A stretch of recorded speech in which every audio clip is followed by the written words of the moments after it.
Welcome to the second edition of the Redfin Armaboggin tournament. This is a 1v1 tournament where players face off each other on one of the 6 maps. The first elimination rounds are best of 3 and then we head on to best of 5, so you'll see more matches later. Players need to choose 3 weapons that they'll stick to throughout the tournament. They can choose a shield and an armor for a matchup, they both ban a map, and then they choose what to play. Thanks, and have fun. Okay, so this is Shiny and Falconer playing against each other. It's actually Phoebo and Doom, these are their nicknames. I'm here with Dan, I'm Titus. I've played this game for quite a while. Actually, I've done a little bit of everything that you can do in the game.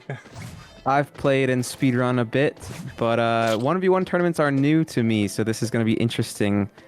It looks like we have a great sword versus a jousting tool here, which is pretty interesting from the first boss of the game. Yeah, when it comes to the players, there's Doom is a little bit of a new guy, I would say, but he was brave enough to join the tournament and play with the, well, you could say the veterans, people that have been going strong since the beginning of the game. And this is the second official tournament so far? Right, it is. We had one in the early access, which was more bare bones than this. It really a lot has changed since then. Not only the mechanics, but the game is more refined now, and there's also more weapons that you can choose. And each player, as said in the intro, is limited to 3 weapons throughout the tournament, right? So there's going to be some matchup knowledge here, depending on what weapons are better against which other weapons, I'm assuming. Right, they're locked to their 3 weapon picks throughout the whole tournament, but they can choose the armor and the shield for every match. But even if they choose a certain shield or armor, they can still find out that it might not be the ideal choice for the. Yeah. Well, it looks like we have a double weapon switch here. We have a big hammer coming out, and then more of a short sword. Yeah, and Doom here, I think he messed up a little bit because he was supposed to. He got shield break, and he could have finished off Falconer. But as I always say, with fighting games, it's kind of you're firstly fighting against yourself until you know exactly what your character can do, and only then, once you master that, you can fight against other players. You know. I mean, with these weapons, they're all new and different. At least to me, I don't remember ever seeing a giant hammer like that in the original early access playthrough. Oh so. Yeah, I think you're in for a treat when it comes to all the new mechanics and weapons that you'll see in the game. So Falconer is in the lead here. He has 1 game on his record, and he's almost done here. I don't know if Doom is going to be able to get out of this alive. He's assaulting him, basically. He's gone for another weapon switch. He's also has this short sword out, trying to counter the other short sword, but it looks like it's going he's almost got him. 3-0. Yeah, you actually saw a little rollback right there. They are playing online, so it's going to be like this sometimes. I think he closes it off with the first round. Swift 2-0. I'm assuming that the rookie Doom, that was his first entrance into this tournament. So GG's. It was. I think he did pretty well for like a starter. It seems like a really tough thing to get into. It's like you gotta be good at the base game, and then all of a sudden you're going against the mind of another player. It's pretty insane. You're right, and it often comes to being very technical with the controls as well, because the movement here is pretty quick, and you have to know the ins and outs of how the shielding works and a little bit of frame data too.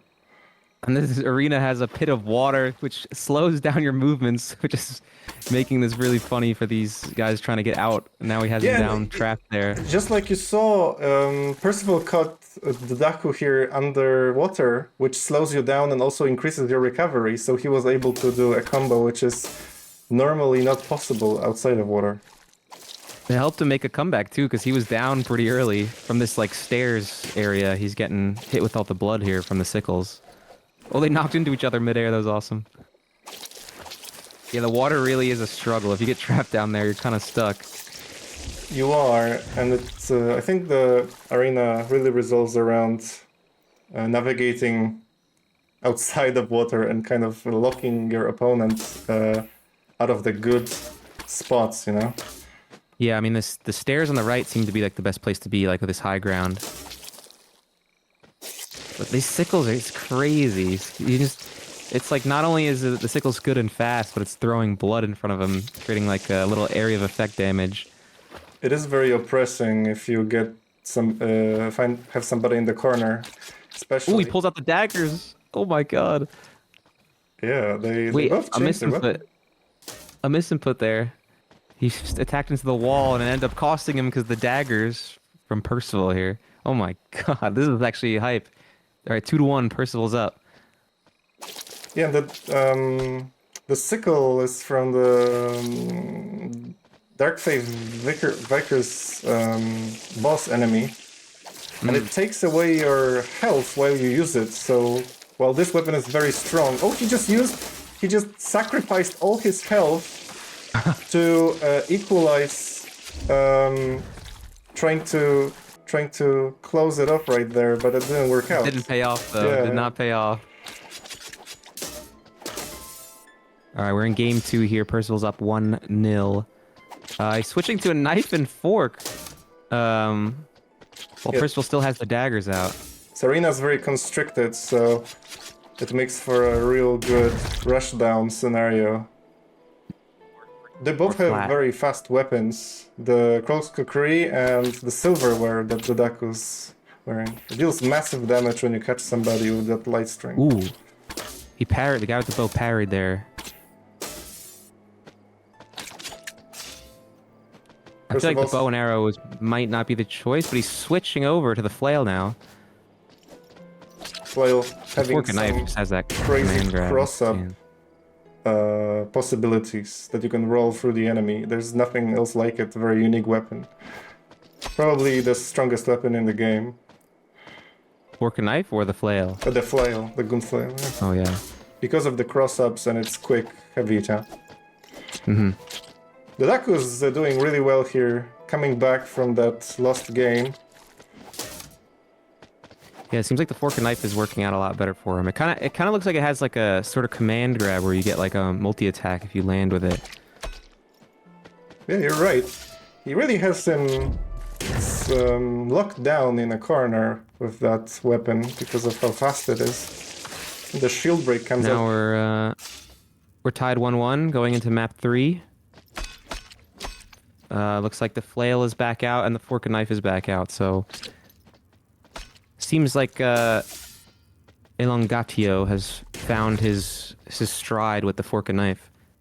He is doing really well. I noticed that Percival, Nicholas, he's using the round shield. It's the weakest shield in the game. And yeah, the Daku gets a lot of shield breaks because of that. But it also lets Percival get more parry frames when he takes out the shield. So Yeah, it seems like he's not going for much blocking. He's only fishing for the parries. I don't blame him. The Daku's basically onto him non-stop. Yeah. Perhaps he should be trying to find some better spacing. No, he won't be able to because the Daku is just rushing him down every moment of this duel. Oh, he got a shield break here.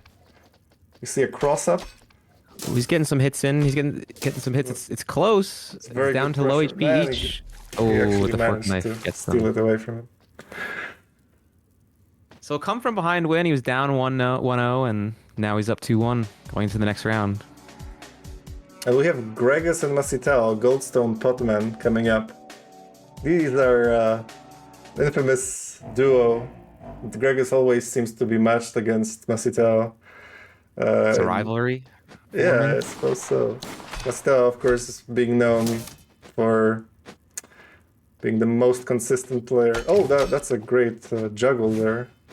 So it looks like we have a giant cleaver greatsword versus some fisticuffs here.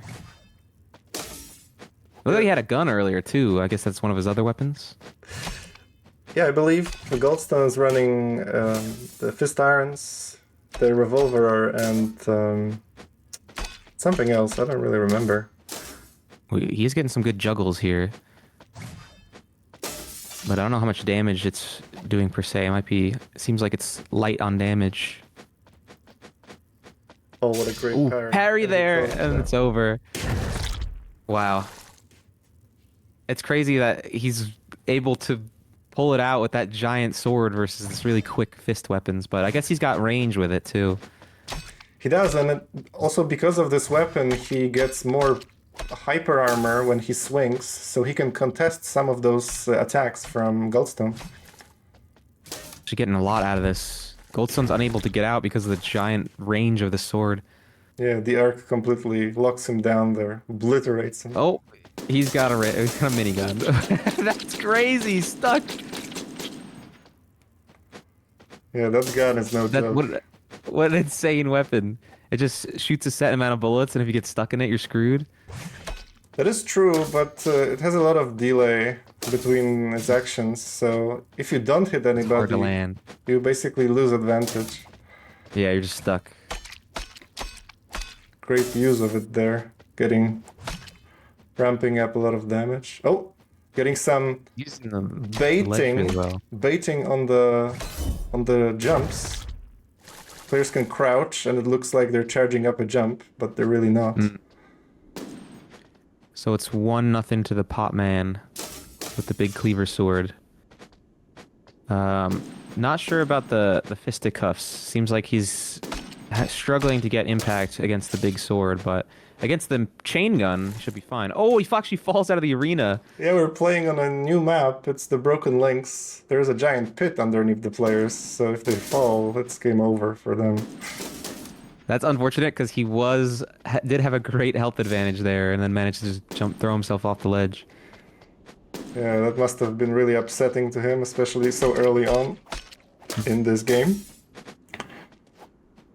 I like the idea with the chain gun, since it shoots diagonally up. It seems like he's trying to get into a position where he can shoot him above. No. Oh, and jumps off again. He's really giving this match away to Potman here. Oh, he pulled out the fists. Yeah, the funny mechanic. They're calling fists and fists. It's a ditto action of the Iron Fists. They have the same. They have the same weapon. They do. He caught him from the back.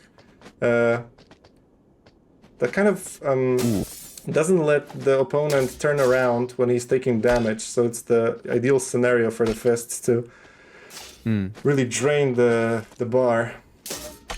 Well, he hit him with a heavy attack, and Goldstone kind of slid a little bit there, almost slid off the edge. I think when you're blocking in the air, it's often that your character gets pushed back, and many interesting things can happen from there. Matidao gets the Potman gets the round, and now it's actually me playing versus Thomas. Oh, we get to see what you got. All right, let's see it. So you're Jarp? Yeah, Jarp, that's me. Okay, what do you got? You got a hand on a stick versus what looks like a rapier. Oh, you fell out of the arena. Yeah, what a bad Early start. on. What a bad start to this match. Okay, so tell me about these weapons here. You've got looks like a hand on a stick, and Thomas looks like he has like a rapier, like a small, thin sword. Yeah, so the rapier is actually what won the previous tournament. Was a very strong weapon. Now it doesn't fall short, but I think it got lost in between all the other cool tools that you have at your disposal. Yeah, people are trying to find the new meta with all the new weapons in the update. Absolutely right. This is the Handmaider Scepter, the giant hand on a stick. Yeah. It has a lot of special moves, and it basically has a move for every situation. So if you're playing perfectly, it should sustain like your needs, dueling needs. Although I don't think I'll be doing really well with it. I kind of gave up on it recently. Well, it seems like this greatsword's doing a lot better for you right here. The rapier's quick attacks, though, it's tough to get out of. Yeah, Thomas is... Got a lot of reach, too, it looks like. Thomas is using this super longbow. Basically, seems like that's how he starts the battle, just while there's space between, and then he switches out. Yeah, maybe that was his strategy from the start, to have a weapon that can, by chance, maybe hit. Ooh, great parry. From a long distance. Yeah, the parry actually let me basically close this off. Thomas is running like an armor with that doesn't boost his health too much, so I managed to block it in time. I love that sweeping combo that slams down. It does a lot of damage. You can finish out the 4-hit combo. Do you mean the one from the Zweihander? From the big greatsword, yeah. Yeah, so it's hard to land, but once you do, and if you're standing in a very specific spot, you can bounce the player off the ground or off the wall and send them into what is called in fighting games okizeme, which is like knocking somebody down as they hit the ground. And it lets you continue the combo. That's right, continue pressure. Yeah. Looks like you're pulling out the crossbow here to get some angled shots, maybe through the floor. I am. I'm very frustrated about Thomas's game plan here, or the way he's playing. He's very in and out, kind of jumping in and out. Yeah, his movement is just dodging you a bunch, but he's trying to use the scimitar, which is a little different from the rapier he had before. But a great parry. You're gonna be able to nail the combo here and take him out. It is one of the kill confirms I've got with my setups. But will it be enough to defeat Thomas? We'll see. He's up 1-0 in the series, but you have 2 games on him in this set right here. We actually crouched under that to not get hit through the floor, it looks like. He's going back to the rapier, old faithful. Yeah, and he's got a little bit of a lead. Coming back to what I said about Thomas's game style or play style, this arena is really large compared to the other ones. So running away is even encouraged and using ranged weapons. Yeah. And I think the duels can kind of drag on as well, right here. He's more of a strategic in and out, play for time, not so aggro sort of player. I think if his plan is to make me really upset and lose my patience, it's working perfectly.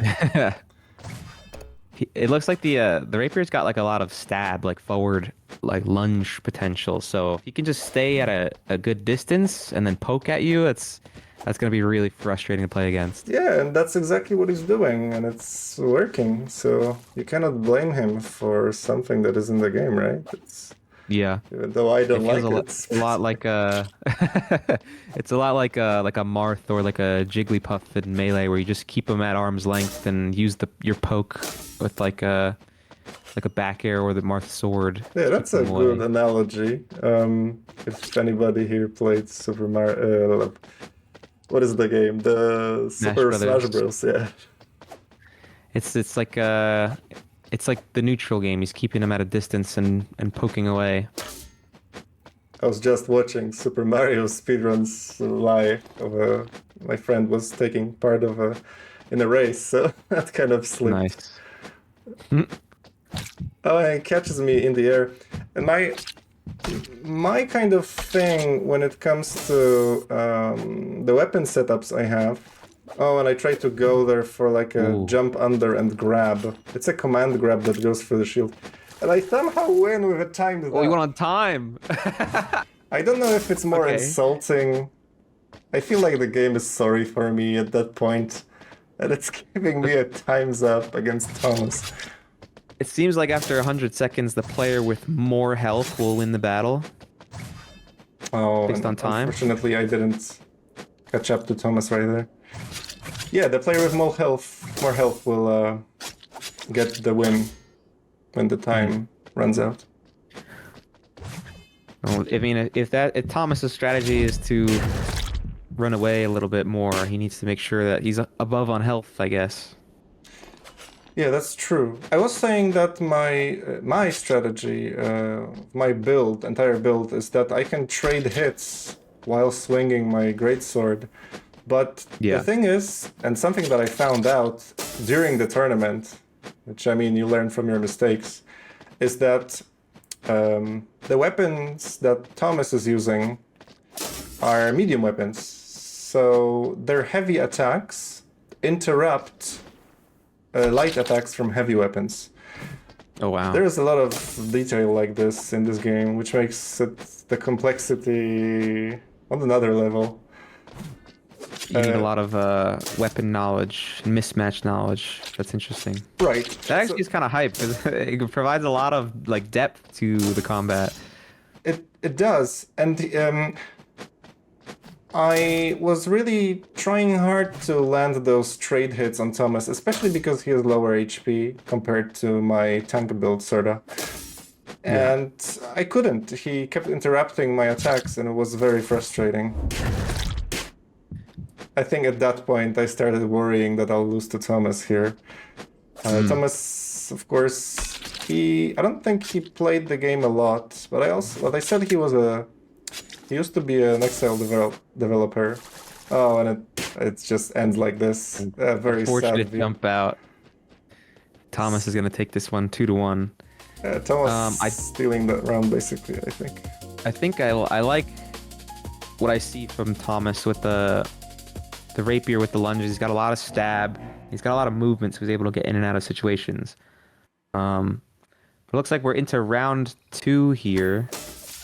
Yeah, it's back to Doom as Shiny and Miklas as Percival. So Losers bracket round 1. That's right. We're gonna see the short sword back. Oh, he's emoting. He hit the worm. It looks like a very disrespectful thing, but actually Miklas told me later that he didn't mean to do that. He just got... The accidental input. Yeah, but it really gets to your head It's really if you're funny. playing against somebody and they emote mid-match. Ooh, I like the swim jump tech. He actually had a swim jump to get out of the water there and then quickly turned around and caught Shiny with the daggers. Yeah, that Not was a very expecting the great swim jump, spacing probably. there. He actually jumped under him too. Mm-hmm. To capitalize on that he's leaving the water. That's a big difference between this and the original Jump King is that in water, you get kind of a double jump. What we call swim jump. So you actually use that mid-battle as tech to get out of the water faster and then turn around and attack Shiny. That's insane. Yeah, and that swimming jump also can be very... not customized, but you can make a lot of adjustments to it depending on how long you hold the swim button for. He gets 2 parries there. That's basically takes care of the whole HP of Shiny.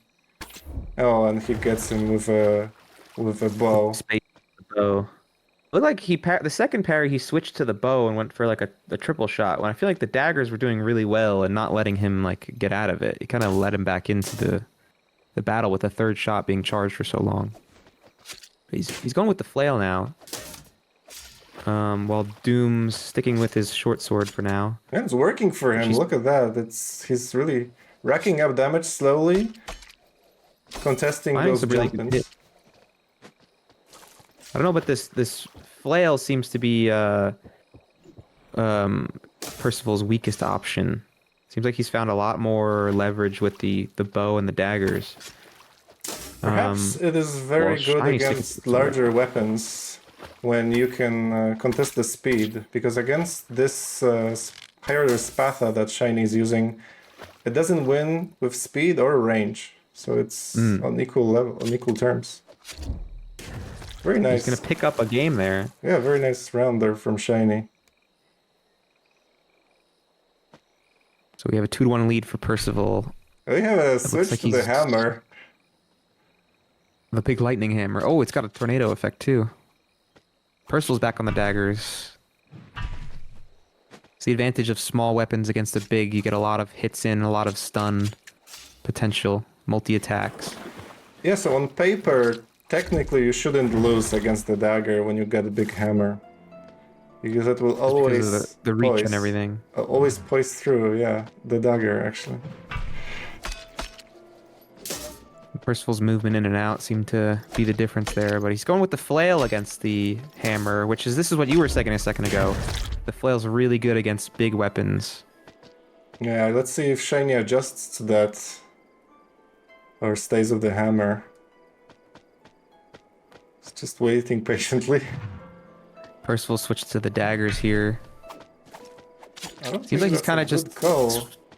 He's trying out all his weapons. It seems to, you know, train a little bit maybe. Figure out how to use the daggers against big weapons. Ooh, that little backstab roll away is interesting. Good movement option while still getting some damage in. Yeah, that dagger chips away the health of Shiny, and he basically doesn't have to take any risks. Oh, and a forfeit there. Yeah, this is a brutal game. It can really get to you, especially if you're losing everything you do. Nothing's working, then it's quite brutal. Have to reset and realign the mental for game 3. I think so. He's going back to the hammer, dealing with the flail again. Ooh, big lightning swing there, or tornado swing there. Yeah, Mikla's was able to jump over it. I'm jumping over, yeah. Ooh, gets a big swing in. He's got to use the ledge, I feel like, to his advantage here. With that big hammer, he can swing up over the lip of the ledge.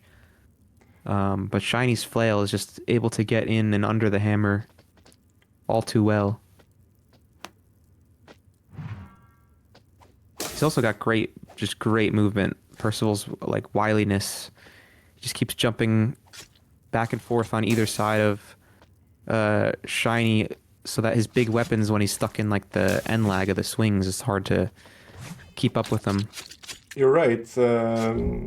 If you look at the behind the scenes a little bit, Percival is using a very, very light armor, while Shiny is using one of the heaviest armors. So the end lag, as you said, on the swings, especially if you miss on whiffs, is humongous, basically. So Percival jumping in and out around him, he's running circles around his opponent not for no reason. It only makes sense. Oh, what a crazy special input there. Reading that Percival will jump in. It's a good round from Shiny. Finally finding some impact with his big old great sword here. Yeah, very much needed boost of confidence. Oh, his shield is running low. HP is on the verge of... What's also so tricky about Percival is that he doesn't really stick to one weapon per battle. He's kind of switching in and out between the bow and the daggers and the flail the whole time. Yeah, it keeps you on your toes and always guessing, right? Yeah. Next game is against me against Gregus. The fisticuffs, man. Mr. Skeleton. Here we go. These are also games best of 5, so it can come up. The games can prolong to like 5. Come down to the wire, yeah. 5 matches. So it looks like he's diving in on you with these fists, trying to keep pressure. Get these combos in. Back into a corner with the shields. Ooh, and it's fall damage that actually takes you out. Yeah, that was a very good play from him there. Really pressuring me into doing something. He kind of perfectly dodged your initial swing and then came in with the fist and was able to just back you into the corner. Yeah, you're absolutely right. The fist irons have a dodge mechanic that if you time it really well, then you can go through the hurt box of an attack and punish it. It's a great combo weapon, the Fist Irons. It seems like he's fake jumping by crouching to try to like throw you off and get an early swing, and then he'll dive in like right as your animation's ending. Yeah, I think that's what Gregus is really good at. And yeah, he's very tricky with feigning his movement. Yeah, and also not feigning his movement by itself, but also guessing what the opponent is about to do. That comes from many rounds played. Oh, I get a shield break. Elite reads from Goldstone. The relentless pressure of these fists is hard to get away from. It feels like you're constantly trying to jump back or parry, and he's just swinging away. It does come at a cost. They have very short range. But if you know how to play around that, they are very strong. And Goldstone takes the first round here against me. See what you can do on a more flat map.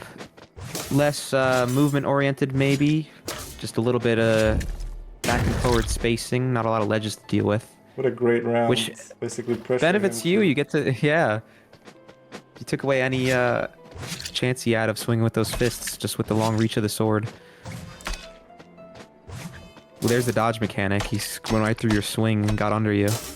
Yeah, I'm really trying to check him for whether he understands that I have the upper hand with his swings if we both attack at the same time.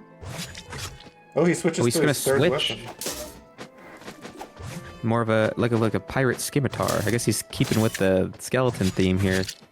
Yeah, he is. That's pretty funny. Your sword does great damage though, and like the way it combos into each other, it's like you get like a third of the health bar with one 4-hit combo. Unfortunately, this is very limited. It has very limited scenarios in which it does this much damage. I think it kind of underperforms, especially if you can't land even a single hit. I mean, if you land like one hit, the damage doesn't add up. And the shield break here. 1-1 in game 3. We're back to this catacombs level with the little ledge. Oh. Ooh, great spacing there. He's just on the tip of your sword. He's able to punish with the scimitar, but you're gonna take him out as he's trying to jump up the ledge. Yeah, a little underwhelming punish from Gregus. Such a simple map with just one ledge, but how important is this ledge just for spacing and a little bit of high ground, a little bit of low ground maneuvering? Yeah, that's a lot of depth to this otherwise.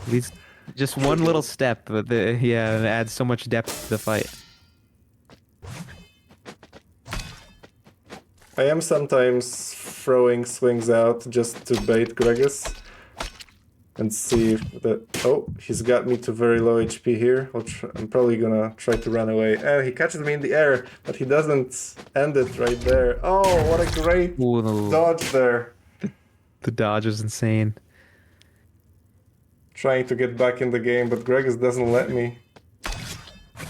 I really like I feel like you have to, with a guy this fast, with such short range weapons, I feel like you have to just kind of be chucking out swings because, like, you kind of have to guess when he's going to approach and not.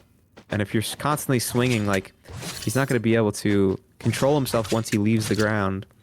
So he can just end up falling right into your attacks. Especially with a big sword with a lot like that takes a while to swing. I think it's something that the larger weapons share.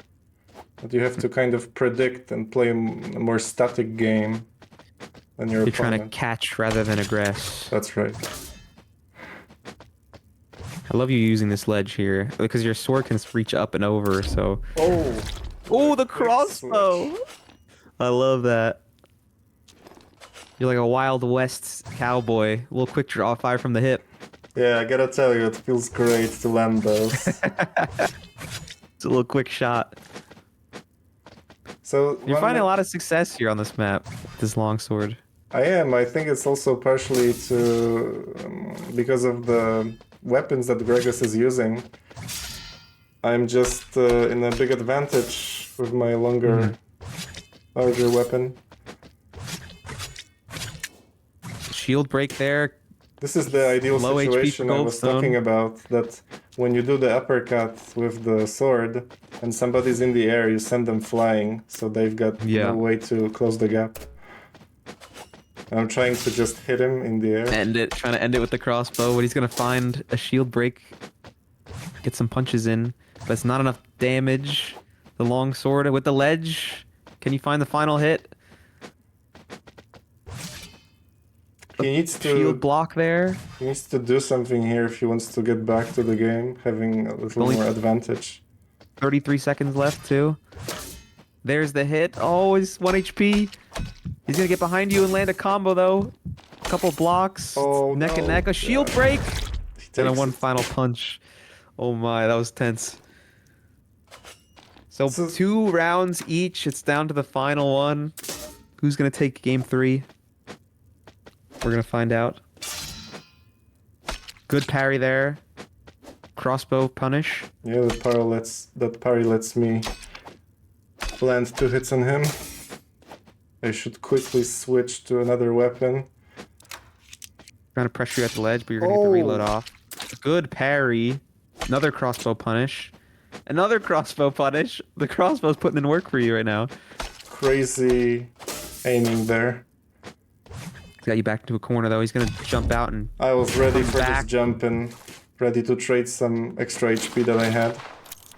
Of course, if your HP is exactly 0 or like 1, and you've got no more bar, it means that you'll be only you will immediately trip if you take any sort of damage.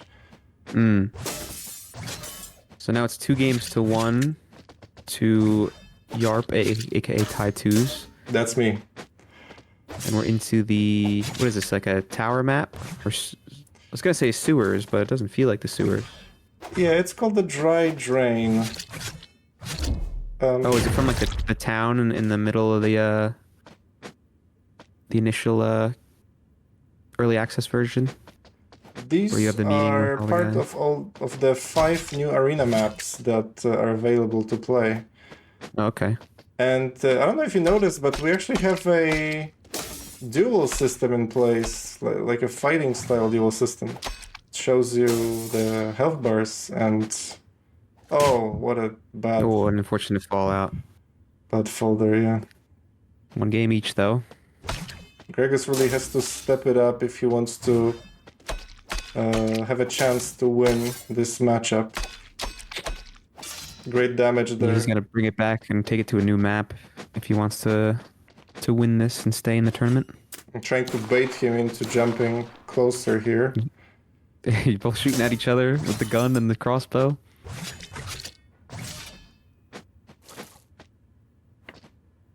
You might be able to hit him there. Yeah. There we go.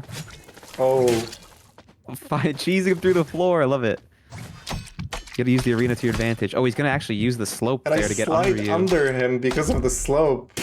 That's crazy. He's able to find 2 quick combos there and take round 2 for himself.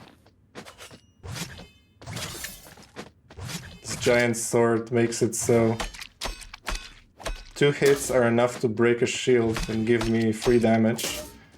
But He's able to just back you to a corner sometimes and just have relentless pressure. And then if you try to jump, his body's in the way, of course. That combo is so good. There we go. 2 rounds to 2. Round 5. trying to Who's get a gonna little take chip game damage 4? there with the crossbow. Very nice. Quick shot. Oh, he manages to interrupt That the little, hit there. that Oh, little no. lunge. What a bad Oh, place he's not to gonna knock be you in. off the edge. And he takes the round. So now we're going to equalizing. game 5 here. Back on the flat map. This is great for you. You actually had a lot of success on here without any ledges to deal with. You're correct, and I planned for this. If it comes to the 5th game, I'll have some advantage here on the flat surface because of the Map relentless pressure I can put on with the sword, chasing opponents. And the shield break there is going to be the round. Nice.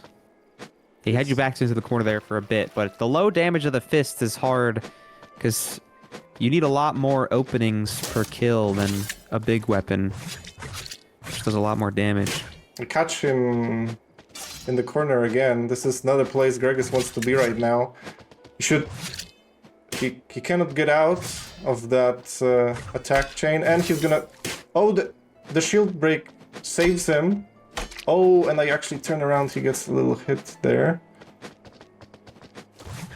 Escapes the big Jump back, swing. saves him.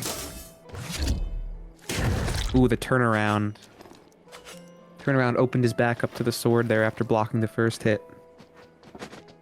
Yeah, it seems like this is like a bad map for a short-ranged weapon that doesn't do a lot of damage because it's so flat. There's not a lot of room to just run away and escape. Oh, I think he had a chance there to mix it up a little bit. Oh, what a great catch here from Gregus. Will he come back from this though? Yeah, We'll see. He needs to try to pin you in the corner a bit more.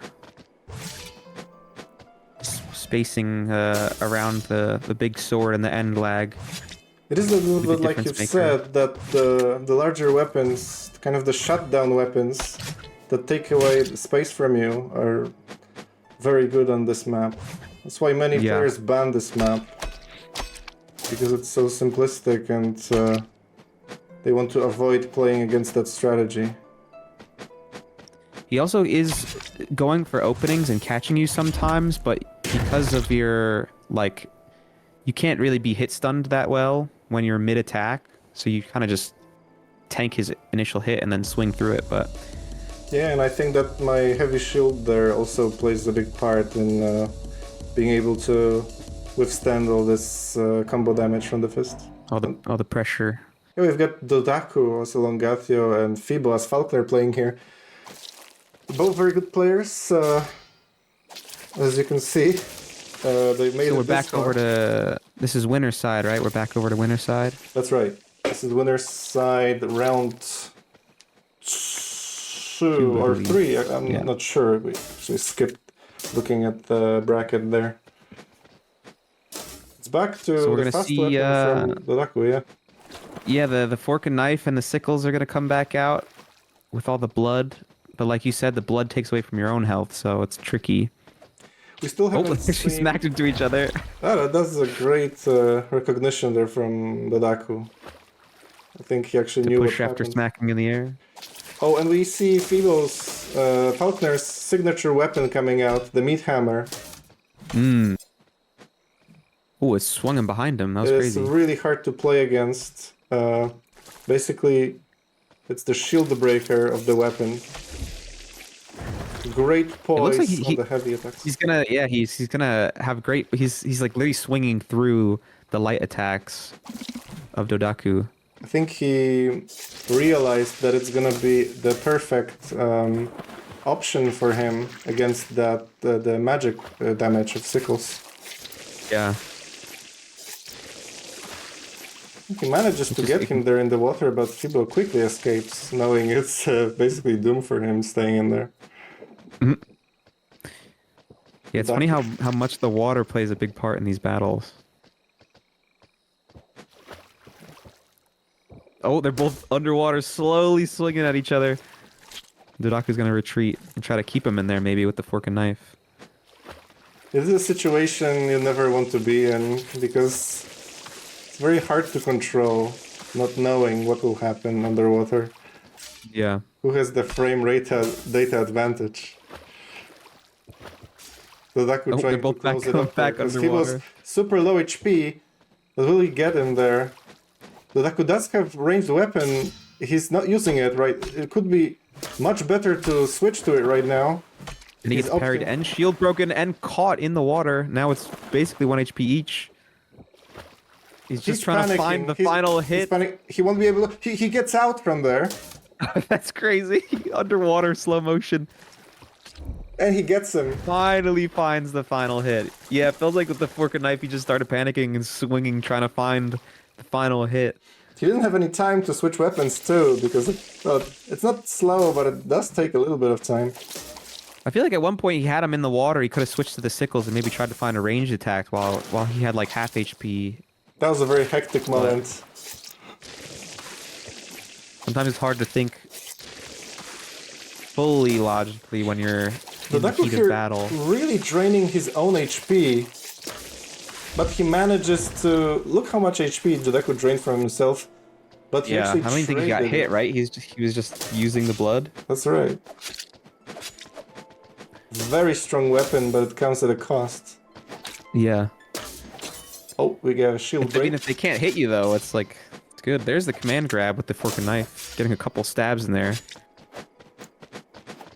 Forking his steak, cutting it with the knife. If you take a closer look, most weapons that Fibo is using, Falconer, they force you to jump over your opponent, and Fibo is taking advantage of that. He often catches you off guard and is already swinging at you while you're jumping away.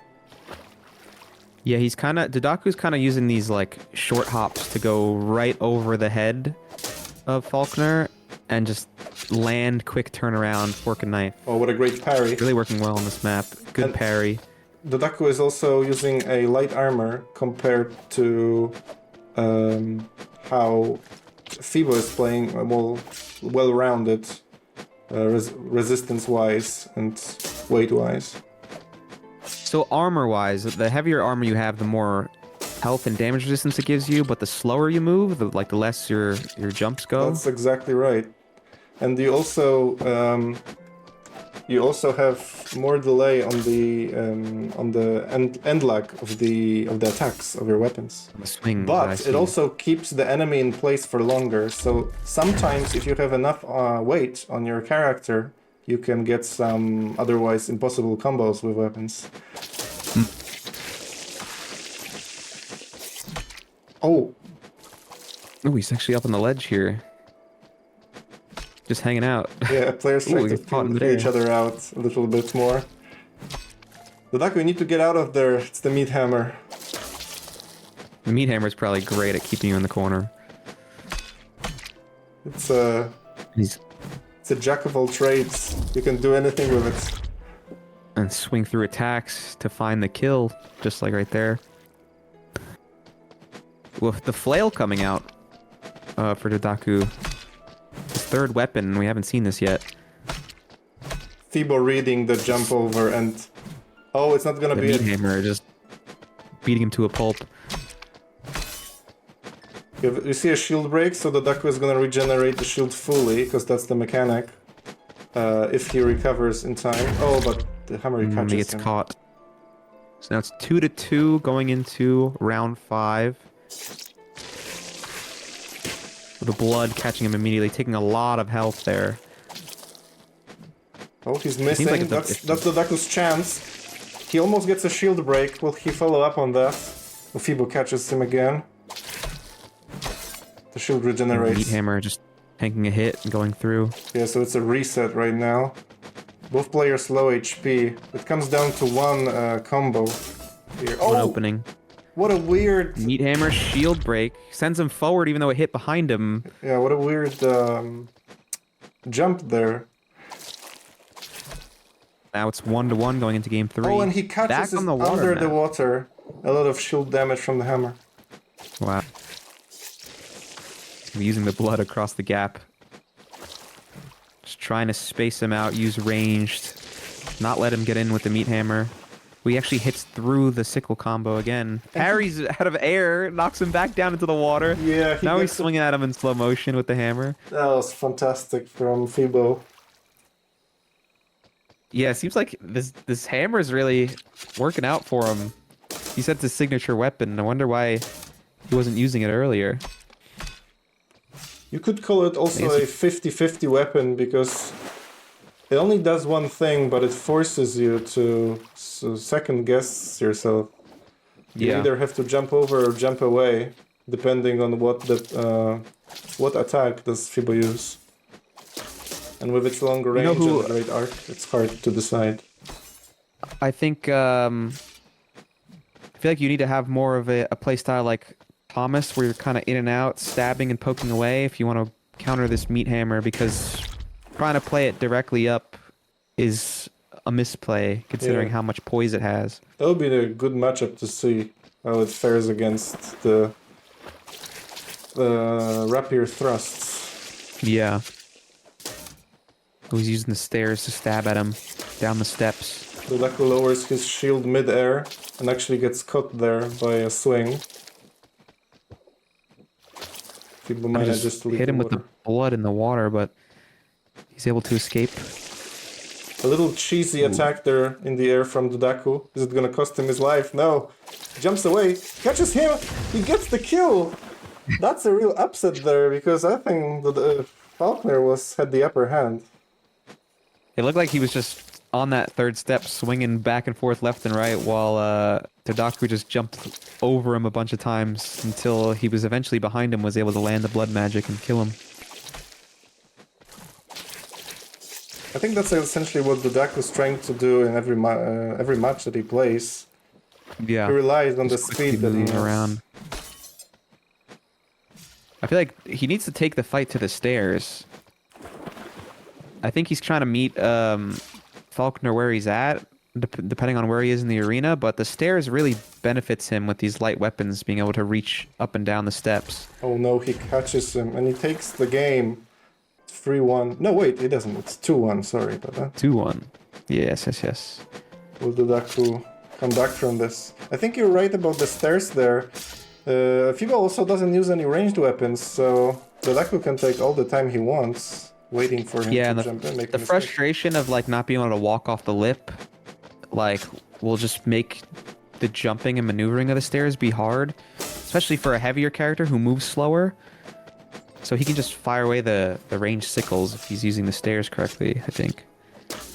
But now we're back on the flat map here. Right. Something that the light armor also does is that it gives you much faster turnarounds, especially with shield. So if somebody is jumping over you, you can turn around really quickly and react to that without maybe catch them before they land.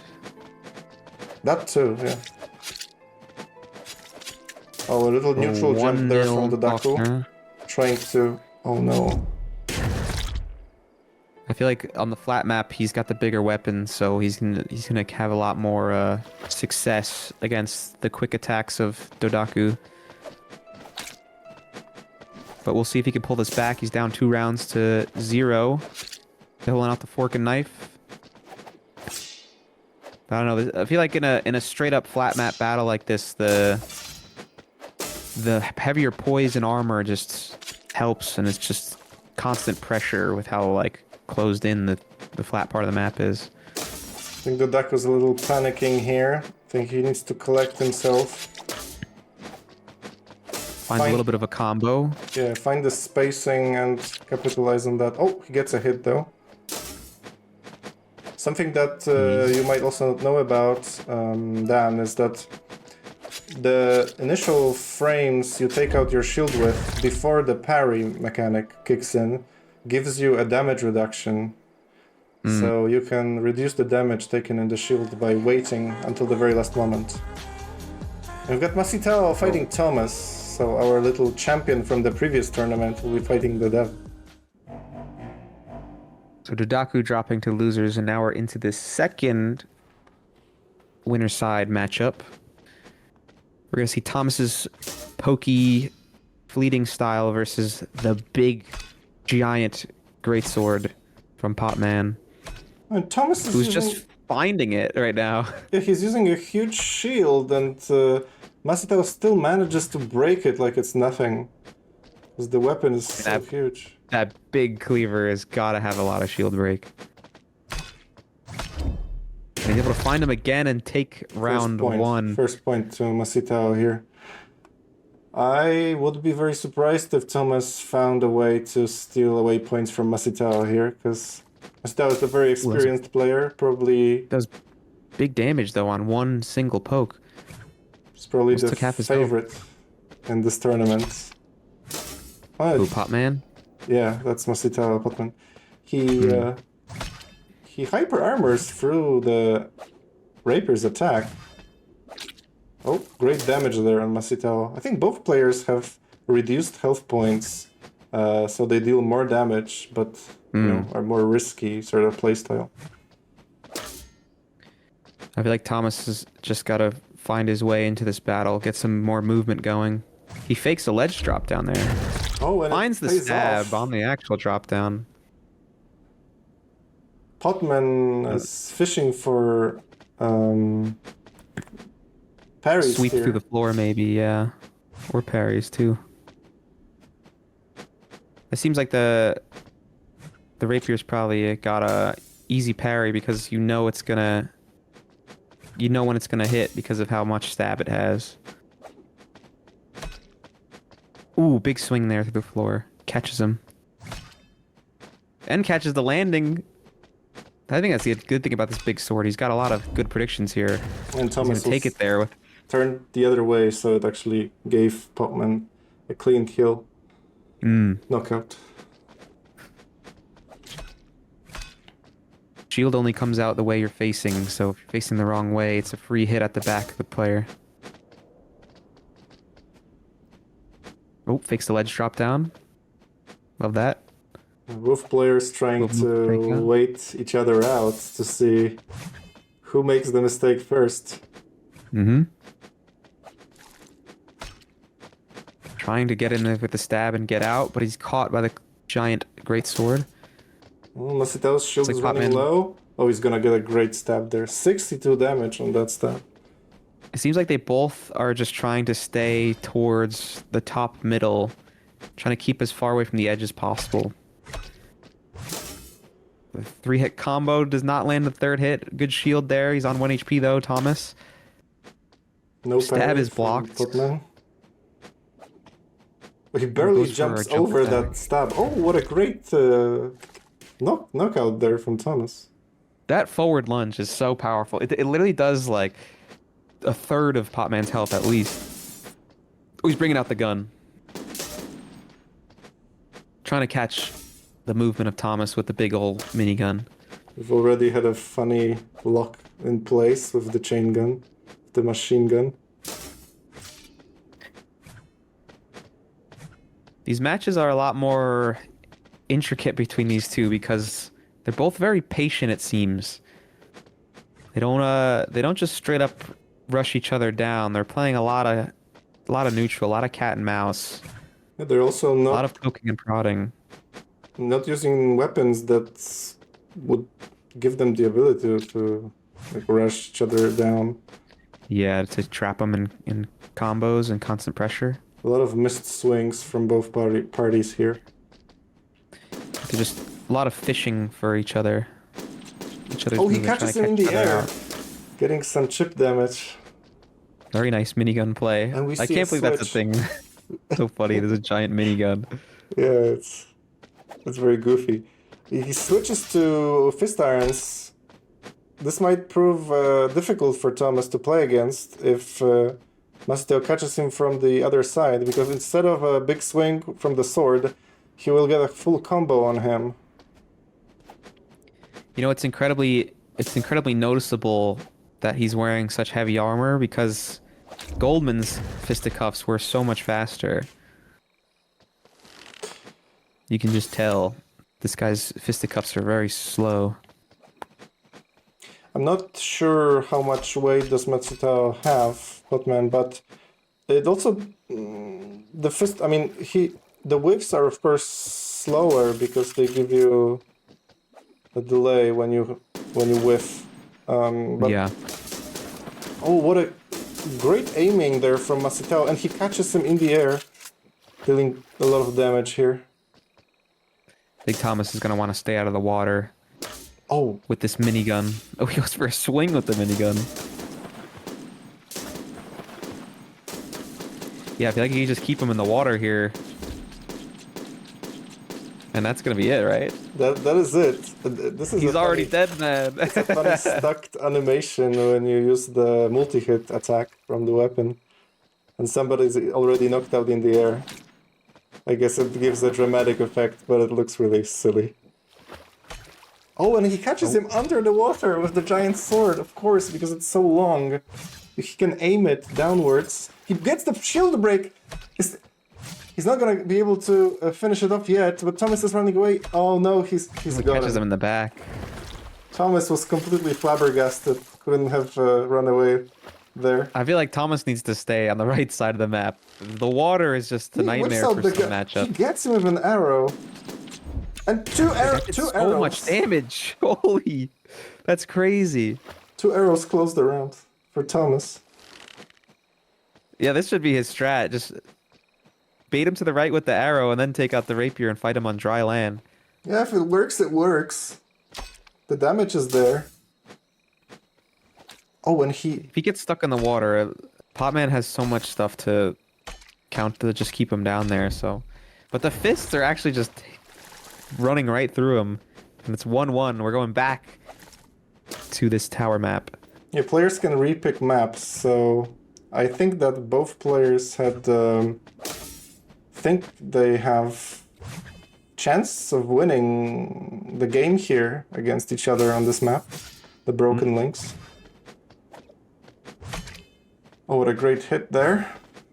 Oh, he actually reads the jump across, but doesn't get high enough. Oh, he catches him in the air with a bump, and that destroys the shield.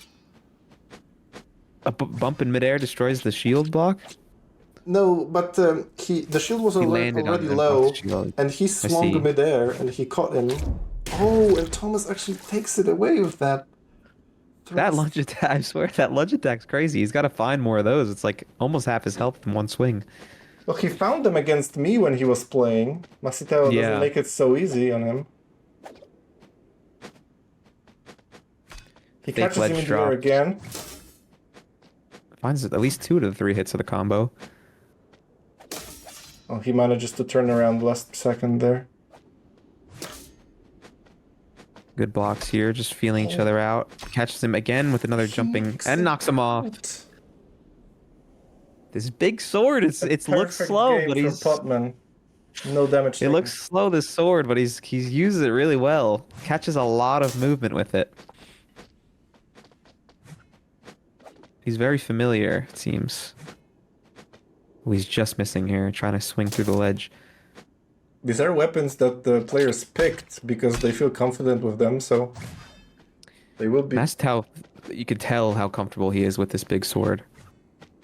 He knows exactly the timings, what he's doing, how to catch players. Yeah, it doesn't look like he is under any pressure at all. He's taking it slow. He doesn't feel uncomfortable at all. Even with this minigun, how slow and clunky it is, he's just... Oh, wow. Oh, what a great finish from Potman.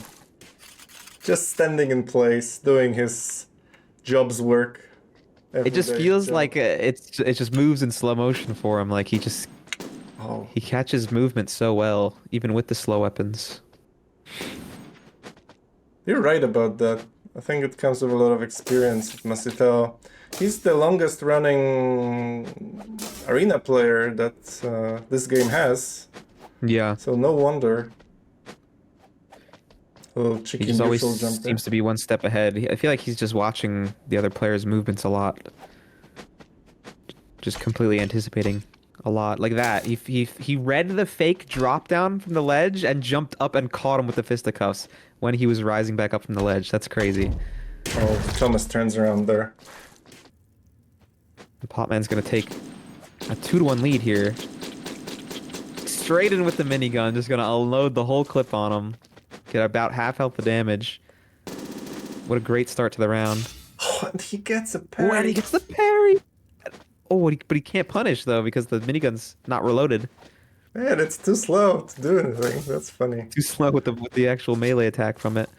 Oh, we see a third weapon from Thomas here. It's the General Saber. The Saber's back out. Oh, what a great jump there. He kind of like went straight over the corner. Yeah, he could have closed it off there, but he panicked, I think, a little bit. He wasn't expecting it to cause a knockdown. Just reloading casually in the middle of the opponent's jump. And he gets the parry, and now he's unloading the clip again. That's actually so crazy that he finds so much success with this. And he gets the knockdown. That's absolutely savage from Masitao. Full minigun only round? That's right. No way. And the sword's back out. His kit is just... Thomas is fighting for his life here. If he doesn't get back from this round, this is gonna be the end for him. He gets hit. Oh, and this is it. Masnitao just closes it up as quickly as he started it. He looks so comfortable on all three weapons. It's insane. Like, I don't know, Masnitao's looking like an early favorite for the tournament. Now we're dropping back into losers round. Yeah. Round 2, I think, yeah. The Daku and Titus playing on the ring. Titus with the long sword. Looks like the Daku's starting with the flail. Never mind, switching to the sickle immediately. On one Again, hand, he's fighting a bigger weapon on this flat map, which found him losing last time to Faulkner. So we'll see if you, aka Titus, can keep the pressure on with this bigger weapon on this flat map. Finding a lot of success. He's getting down to low HP. The end lag on the combo is going to give him an opening, but you block it nicely and then finish him off with that longsword. Yeah, I mean, this is a tough map for light weapon users, for sure. it is. I think I was the one to pick it. Like, even though he's finding a lot of damage on you, like, you just hit through his light attacks. Oh, and you catch him with the up swipe. I bet he wasn't expecting that, just standing there, seeing what I do if I jump up. Oh, that's coming close to a shield break. I'll probably jump in and start attacking. You can afford to be very patient here because of the health disadvantage. And 2 rounds to 0. I feel like Daraku should be using the sickle that gives him this range damage, very safe light hits. But maybe he should be trying to keep you away from him as much as possible and just be chipping away maybe with the blood, but because as soon as you find an opening with this longsword, it's a lot of damage wrapped up. Yeah, maybe he's getting a little impatient here, but he actually just rushes me down and gets all the health out of my body. I feel like if he can get you to a corner, he can do really well, just with the amount of combo potential he has. But if you're controlling center of the arena and finding little pokes and stabs with your bigger weapon, it can be really tough for him. Yeah, it seems like he's having a hard time playing against this giant greatsword. Even there, trying to get a little stab in. Because the weapon is fast, the weapon just can't contest against the giant sword. First round goes. So 3 rounds done. 1-0 to you. Back on this tower map with a lot of potential for ring outs. He's switching to the sickles. He's going to try to use the elevation and layout of the arena to keep you away from him and just wail on you with the blood magic. Yeah, his pressure on me completely destroyed the shield. Oh, I interrupt his range attack there. Oh, and he finds an ideal angle to bully me from down under me. I feel like the more wild the arena, the more elevation there is, the more success he finds with his quick movement and his ranged attacks. He can just keep you at bay, whereas on the flat arena, he has nowhere to go. A missed uppercut there. Looks like you're trying to find him through the floor, but trying to break attacks. He's got a bit more reach, it seems, with the sickles. A lot of reach and the potential to break my shield in one go with a range attack. If he aims it... Oh, if he aims it... Weird turnaround there. Oh, you catch him, though. Catch him with the landing, he's gonna shield it. Pressure? His shield is really low. It comes back, though. Oh, he actually was facing the wrong way, but you jumped over him and into the attack. So now it's 1-1 going into the third map. Yeah, Dadaku is putting a lot of pressure with this weapon on me. I'm certain that it can break my shield, chip it away so fast that I won't be able to react or get any sort of counterplay, but I have to find my way through this if I want to continue the game. It's an interesting map here. I feel like we haven't seen this one a lot picked by the players, but it's got a step, it's got a split level, and it's got a ramp on the right. the fork and knife doing some work there. 1-0 to Dodaku here. Seems like you're pulling out the crossbow. Super strong. The sickles. It takes a lot of technicality to use it well, because it has hard inputs for the to control the ranged weapon, a ranged projectile. This is a Z input to do. He's ulting. I couldn't punish that because I didn't have any arrows, so all I did was just smack him in the back. The shield break ends it here for me. Last round to come back maybe from on this map. So I feel like the other issue with the sickles is that if you're just throwing attacks out, trying to catch, you're just going to be losing health slowly. So you need to be very intentional with how you use the blood magic. Yeah, you want to do exactly that. Get somebody in the corner, catch them off guard, and chip away some damage, and then break the shield. Oh, yeah. Get a little trade damage there. A third combo of the blood magic seems to be really good shield break.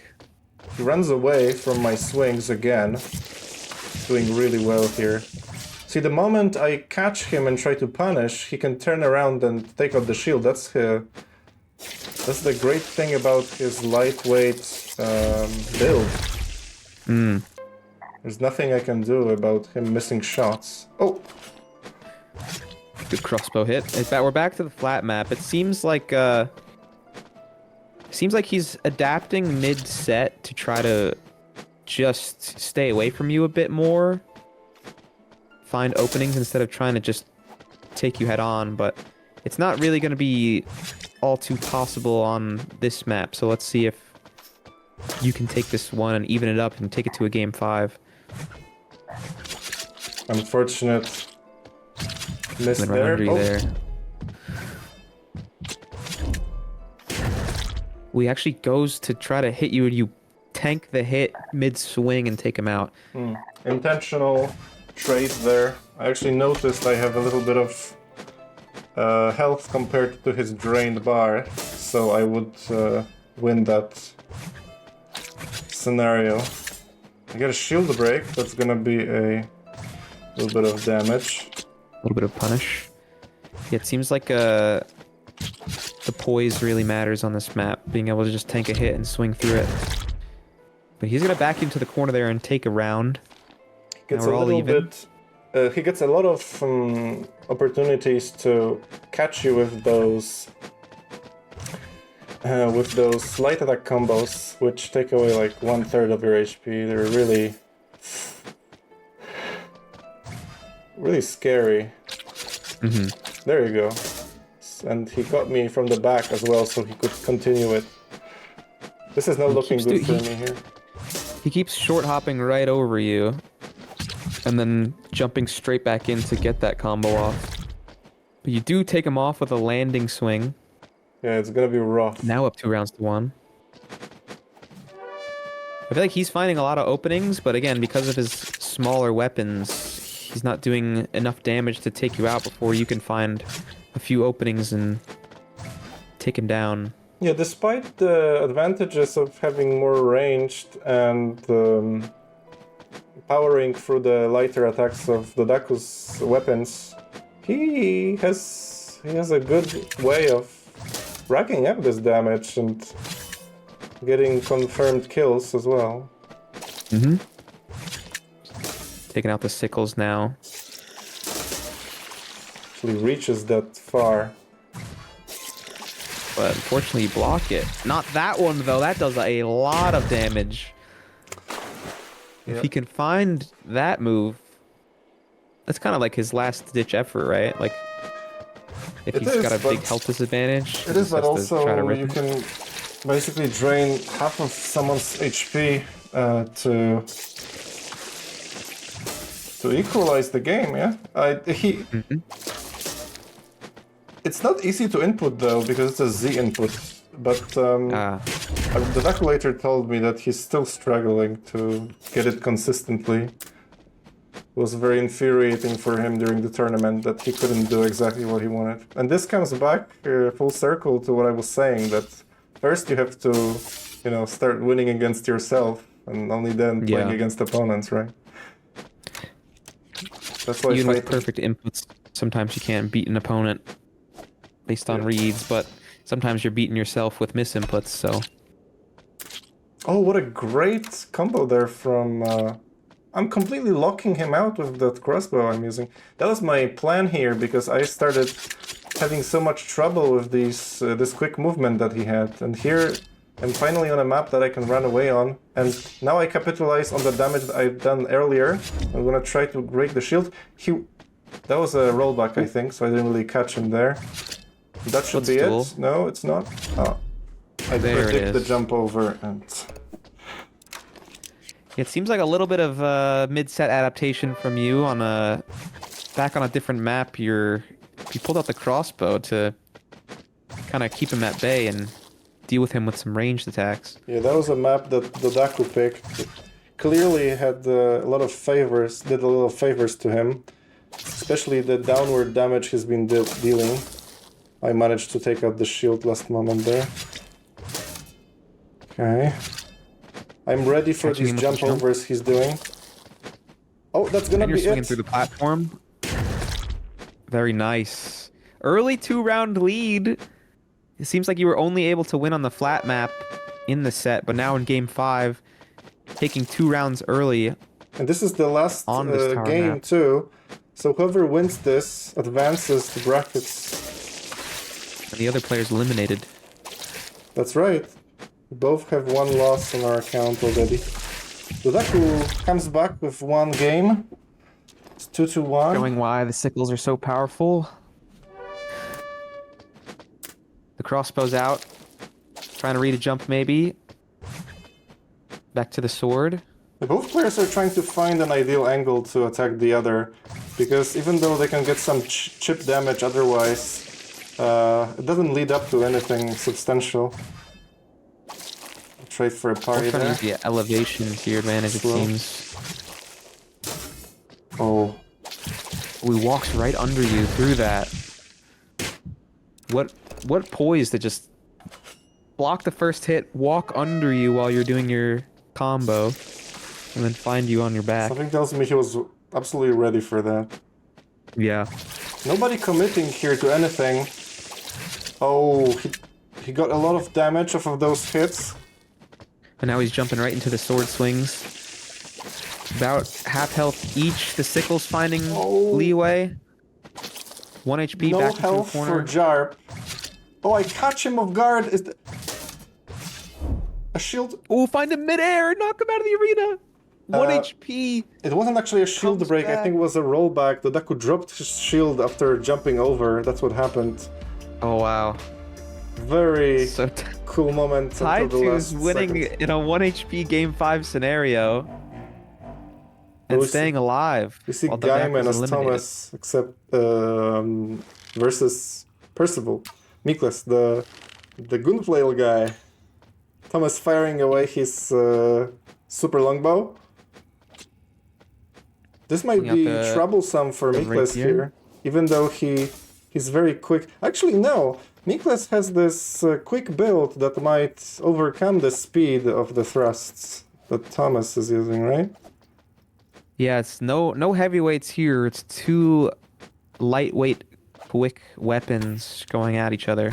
It's worth noting that they both have a bow too.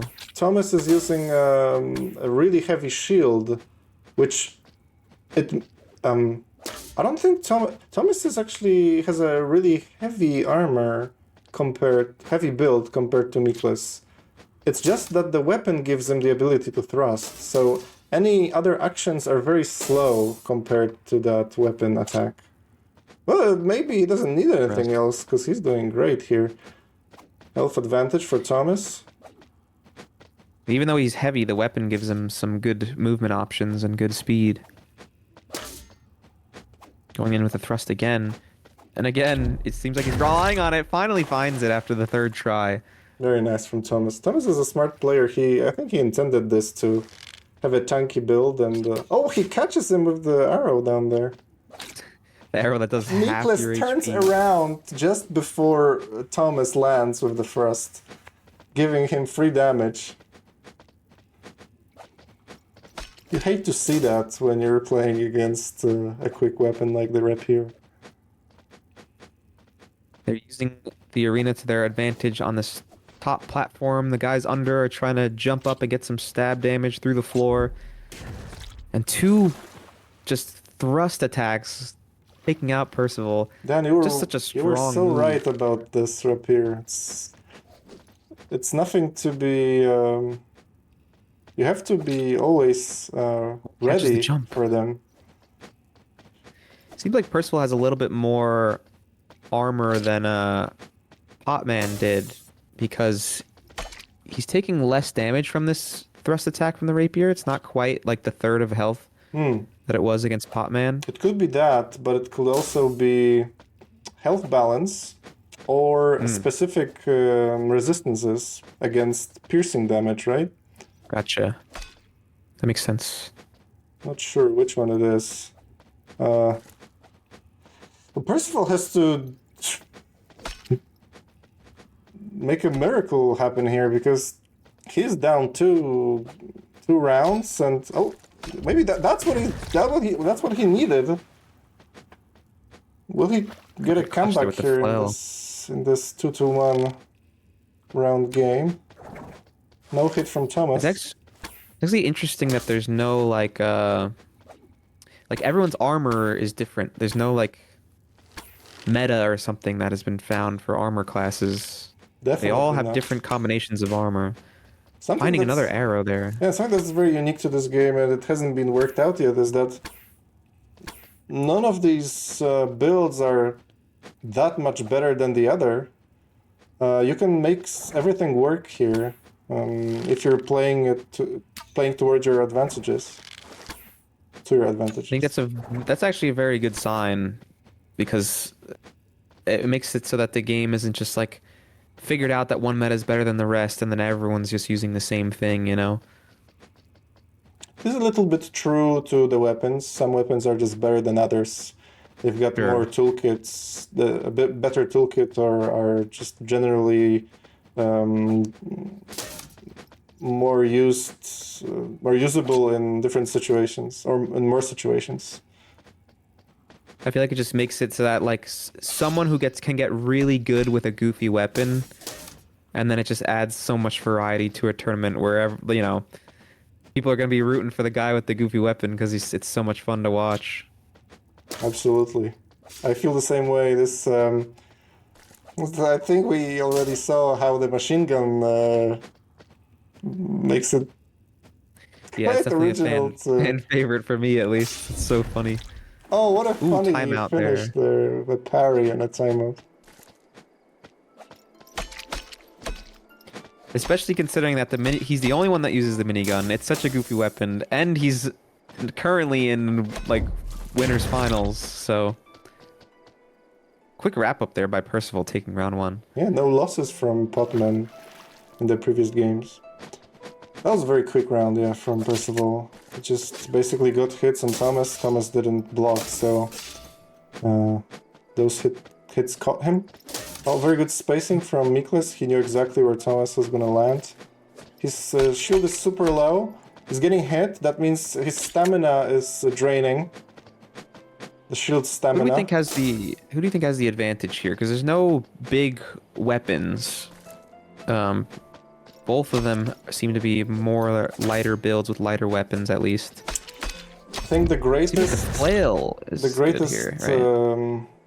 Well, all weapons have pros and cons, but the greatest asset of the gunflail is that it's heavy, is not only fast, but has a great arc above it. So it catches jump overs, which Thomas is probably forced to do on this map, right? Because it's so confined. He's also trying to go for like short hop jumps over the back too. Your other favorite, Kukri, is out now. Oh, and it's gone. Okay. There we go, 1-1. That's the only time he's used the Kukri so far. Is just to pull it out there to catch Thomas off guard. Now we're in a new map with a A lot of bow going on here. Thomas with the rapier, finding him in the corner. I think Thomas should have continued the attacks there, switched to the shield, started running away, even though He got having the nervous, started advantage. backing up. He could have probably kept him in the corner. So That's right. but that's not Thomas's playstyle. It seems. It seems like he likes to get in and out. So, but I feel like he needs to figure out what opponents he should do that with and what opponents he can back up. But it's never a bad thing to have a game plan and stick to it. Well, unless you have to adjust and completely change your game plan. Of course. When Masita, for instance, breaks your world in front of your eyes, completely You gotta turns it upside down. What a try to adapt mid-set. Yeah, the roll there was crazy. I guess that's an advantage for the goon flail. That's a goon flail animation, right? That's A right. little roll behind. It's only unique to this weapon. I think I already said that, but it's worth saying it again and again because that weapon is having that option to just appear behind the player without jumping is Yeah, super strong.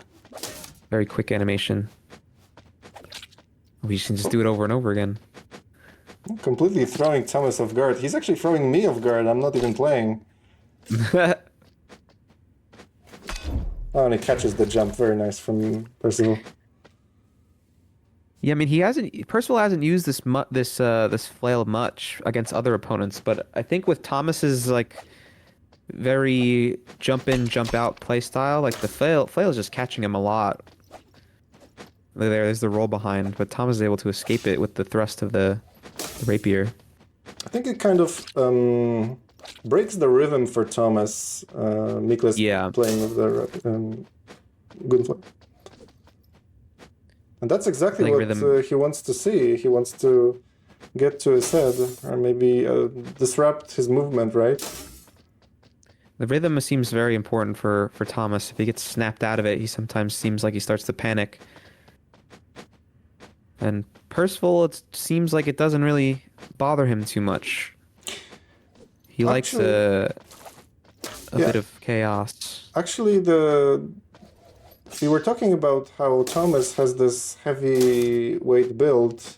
It makes it very hard for him to turn around. That's why he's running around so much. And see, I don't think Thomas could have done anything right there because of how slow the reaction is of his character from all that weight he's carrying. Thomas seems like he wants to keep his opponent in front of him all the time, and that's not always possible with a quick attack. Yeah, that would make the Gunflame an absolute counter to what Thomas is playing. Oh, they're both kind of facing the wrong direction. Oh, triple backflip. That was crazy. Yeah, and it actually broke the shield wholly. Put a longbow out. He's gonna run away and use the longbow, but Percival's not letting him leave. Yeah, not on my watch. The dagger is gonna catch up to him quickly. Oh, what a great recognize that he's gonna stay there and just bombard him with arrows. Thomas is stuck there unless he... Okay, he gets out. There we go. Finds his way out. And the Kukuri's coming out. Quick attacks. The health is drained. He should switch to the Gunflail now. He might... Oh no! Oh, midair! He could knock him off here. Oh, but Thomas almost sacrificed. Oh, just for the chase. Good parry. The Kukri cannot break for the huge shield that Thomas is wearing. Yeah. And he's gonna steal this round away from Miklas. Unless they swap sides somehow, and then now Thomas is in the corner. And Percival's just gonna get out of there. Oh, and he gets it! Oh, the shield break though! I told you he should have switched to the Gunflail. That was... That was his big mistake here. And now he's gonna listen to you and go back to the Gunflail, which he was finding a lot of success on earlier. Thomas, getting his confidence back, it drops right into Miklas. Oh, and he completely outplays him, Miklas, with a parry and then with a rollover. I feel like sometimes Percival, even though he's finding success with one weapon, just switches it up just for the hell of it. But now that he he's a style knows player, that the goon flail is good, yeah, he's another one that feels very comfortable with his weapon choices. You also see those double backflips he does with the Rob's bow sometimes. They're very slow. They don't do anything more. I mean, they have a lot of shield break potential, I think. But other than that, they just look really cool. A lot of style points. I think they have a lot more range, but they're much slower. Yeah. Nice. I mean, punish. so far from what I've seen, Percival and Popman seem the most comfortable with their weapons. Thomas has a great game plan with his weapons, but he just gets caught out if he can't keep the opponent in front of him. Like Percival's just got the matchup difference if he can get behind him, especially with this flail weapon, which is like a direct counter. Yeah, he makes the builds seem very 50-50, Thomas. Yeah. Like Thomas's builds can be very pesky, especially on heavier opponents. But a light opponent like this so what happened seems to there, have the upper hand. What happened there was Thomas jumped with the shield, and Miklas used a move that pushes the opponent forward. And when you bounce off a wall, you drop the shield. So the move, Interesting. The move that Miklas used pushed Thomas into the wall, even though Thomas was holding the shield up. It forced him to drop it, and Miklas could have just killed him there. That's another bonus for like light weapon characters when they trap you in the corner. Just if they have the shield up, if they knock you. Yes, it's definitely something shield. to keep in mind, because you could stay there and not do any jumps. Yeah. But also, fast weapons have faster frame data on block, so you can keep the pressure going. Oh, what a great parry from Percival. Can't find the full punish with the flail, but Yeah, a couple hits Thomas in. was ready for that. Thomas is guessing that no, you're not gonna attack me here. I am gonna contest this, and you're gonna take damage, because I know you're not gonna block. Because you think you can punish me, but I have some aces up my sleeve too. The great catch with the jumping attack. But when you're coming from under that ledge, you can't land on it, so he just goes up and right through. Oh, Ooh, good catch there too on the ledge. this is a close one. Thomas needs to grab this round for him. Oh, it's very low HP. He shouldn't be trading hits here. Should be running away. Oh, he chose the wrong way to jump away from Miklas there. And Miklas takes the round. He's moving on to the semifinals, I think. And that means Thomas is eliminated from the tournament.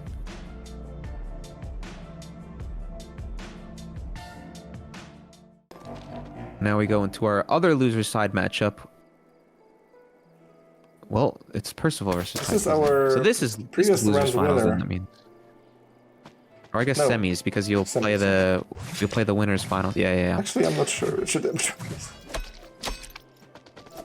Yeah, the Winner of this will play the loser between Potman and the other winners finals. I think it's Faulkner, right? Yes. So here we go. I'm pretty choose- sure this Gunflail is gonna cause a lot of problems for The heavy me attacks here. of your greatsword. Because has He's me in the sticking with the corner. kukri though. Good block. Another good block. Can you catch him? Yeah, Ooh, very that stabbing well-timed attack. blocks, from but kukri. was completely rushed down there. Very good play from Percival, not giving any room to breathe. I feel like unfortunately for you, Percival just had a very similar matchup against a similar speed and weaponed opponent. That being said, this is a bad map, I think, for him, but if he can space and get around your big swings of your sword, he should be alright, I think. The flail trying to provide as much pressure as possible is going to block your sword attacks and get caught a little bit, and that's all you need to take a round there. That's a much needed round. It's good to gain momentum early in the set by taking a quick round. The quick movement that Percival is using, it's really hard to play against. You never know what he's gonna do, and he's always faster than you. Sometimes you find yourself just already being hit before you even think about what you're doing. Well, Hill's actually finding a lot of damage there, and he's gonna interrupt your attack before you can get it off and take the round. Yeah, even though the great advantage of health, he managed to quickly snatch. Yeah, he does need more openings per kill than you do, but it's tough if your swings are missing and he can just jump in and stab and get out before he can get hit. But that being said, he just got nailed with the 4-hit combo, and now he's at 25% HP. Jumping right into another swing, it looks like. Blocks it. He actually managed to poise through my attack and continue the jump combo, over. which is cool to see. Oh no. Oh, big swing, big end lag. He's gonna walk right under you and just stab you right in the back. Very great punish. Take a 1-0 lead. Goonflail is out. Big damage on the shield with that heavy charge. He's gonna try Trapping you in the to... corner as well. They're gonna find success swinging out of it though. Scary shield break. Could have ended very bad for him falling off the map. Oh, speaking of which, no. Ooh. Almost swung you off the map. You're gonna try to hit him from below here. Get some shield pressure, which is gonna regenerate for him. Now you've got him pinned against the slope with a great jump over there. It's very strange that the shield didn't break after light, heavy. Ooh, good catch. He's taking out the bow though. Gonna use some range attacks. Low. He's gonna try get some try to catch you. You're gonna try to get in there, get some swings. You catch him as he's trying to jump out. He's gonna block the next one. Get shield broken and stabbed in the back to end the round. Very nice pressure in the corner there. Yeah, great With comeback. the big Zweihander. Percival knows that Oh, the Goonflail is probably the way to go for him. I feel like he should be taking advantage of the roll behind a bit more. And an off-edge knockout there. Interesting. yeah, he managed to turn this round upside down very quickly with just one hit. It's a very small little channel to fall out of the arena, but sometimes with the knockback on some of these combos can just send you perfectly arcing straight into the hole. Oh, Good parry there with the flail. Gonna try to follow up with a punish. Shield break. Can he end it? No. Shield is that... Oh, what a great... Oh, and the ring out from up ring top. out, yeah. Actually saved yourself. You just tanked the whole shield break combo with the flail, 1 HP, and then sent him flying. So now it's 2 rounds to 1.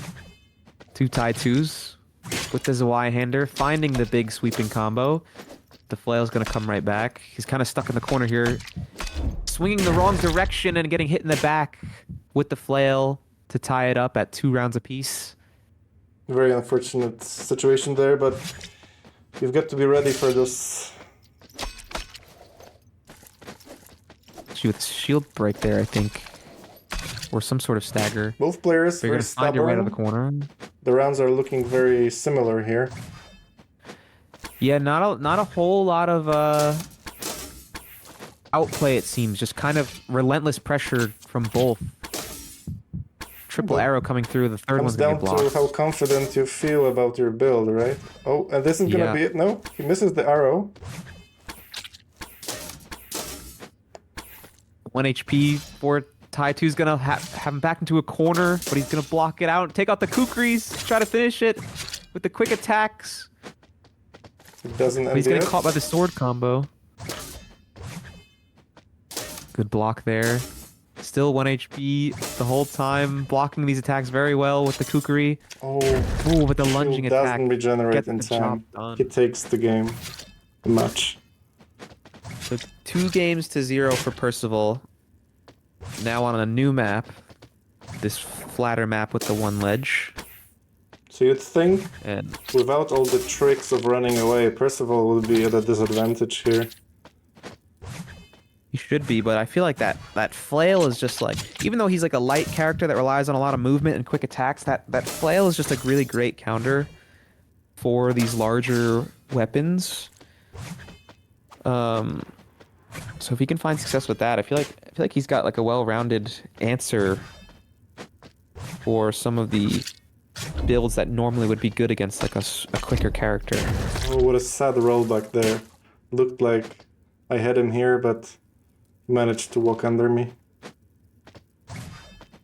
So round 1 goes to Percival. Oh, he catches me from the other side. The gunplay is relentless, basically. Oh, he doesn't block because he thinks he can jump away. And that lets me land a special attack on him. Like he's finding finds a crossbow shot to the dome. What a great catch. He's trying to play around with the roll behinds here with the goon flail. I think because of the end lag on your weapon, but he's kind of just jumping right into your big sweeping attacks here. You're using the ledge to your advantage really well. Just kind of catching him on the top of his head.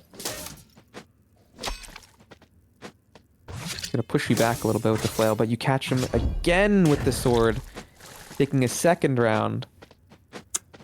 You know, taking advantage of the high ground. Yeah, just like Obi-Wan using said. the ledge to your advantage. Yeah, just like Obi-Wan said. Yeah, I feel like you're doing the right thing here with the layout of the map. Just keeping him down in the pit. Wow, what anytime a he tries to movement approach, there from shoot right down. Miklas. But you're able to answer though with this giant sword.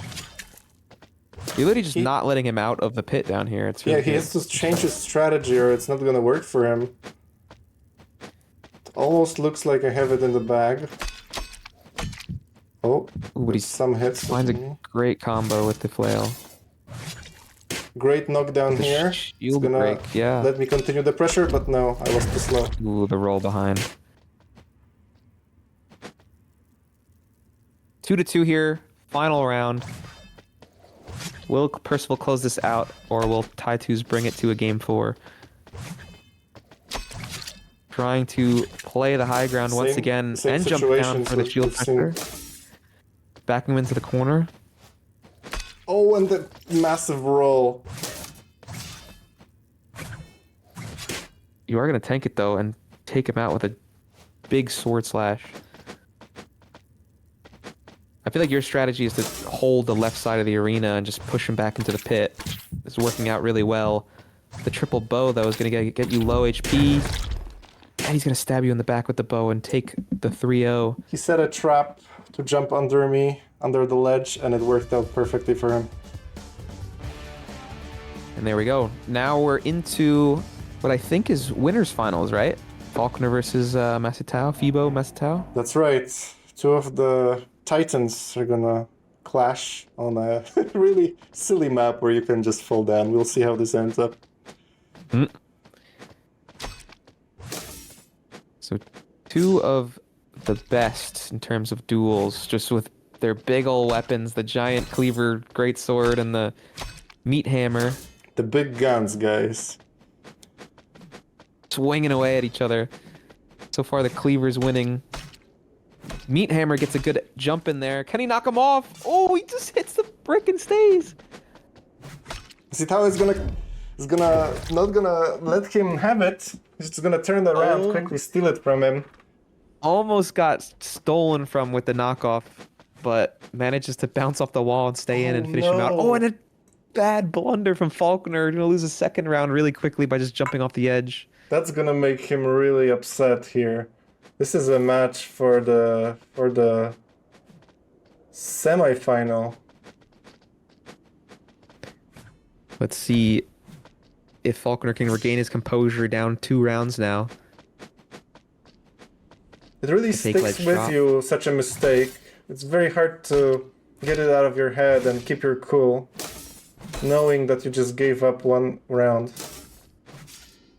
Masita. The meat hammer has an interesting swing where it pulls the opponent towards you on one of the hitboxes.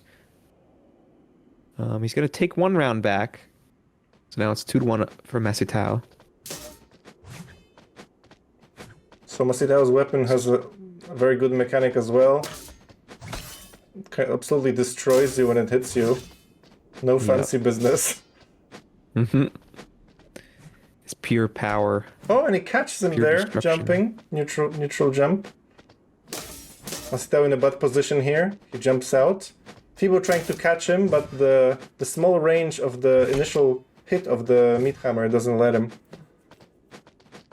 Oh, what a fake jump to throw Fibo off guard. Fibo with a neutral jump, completely avoiding the swing from Masitao.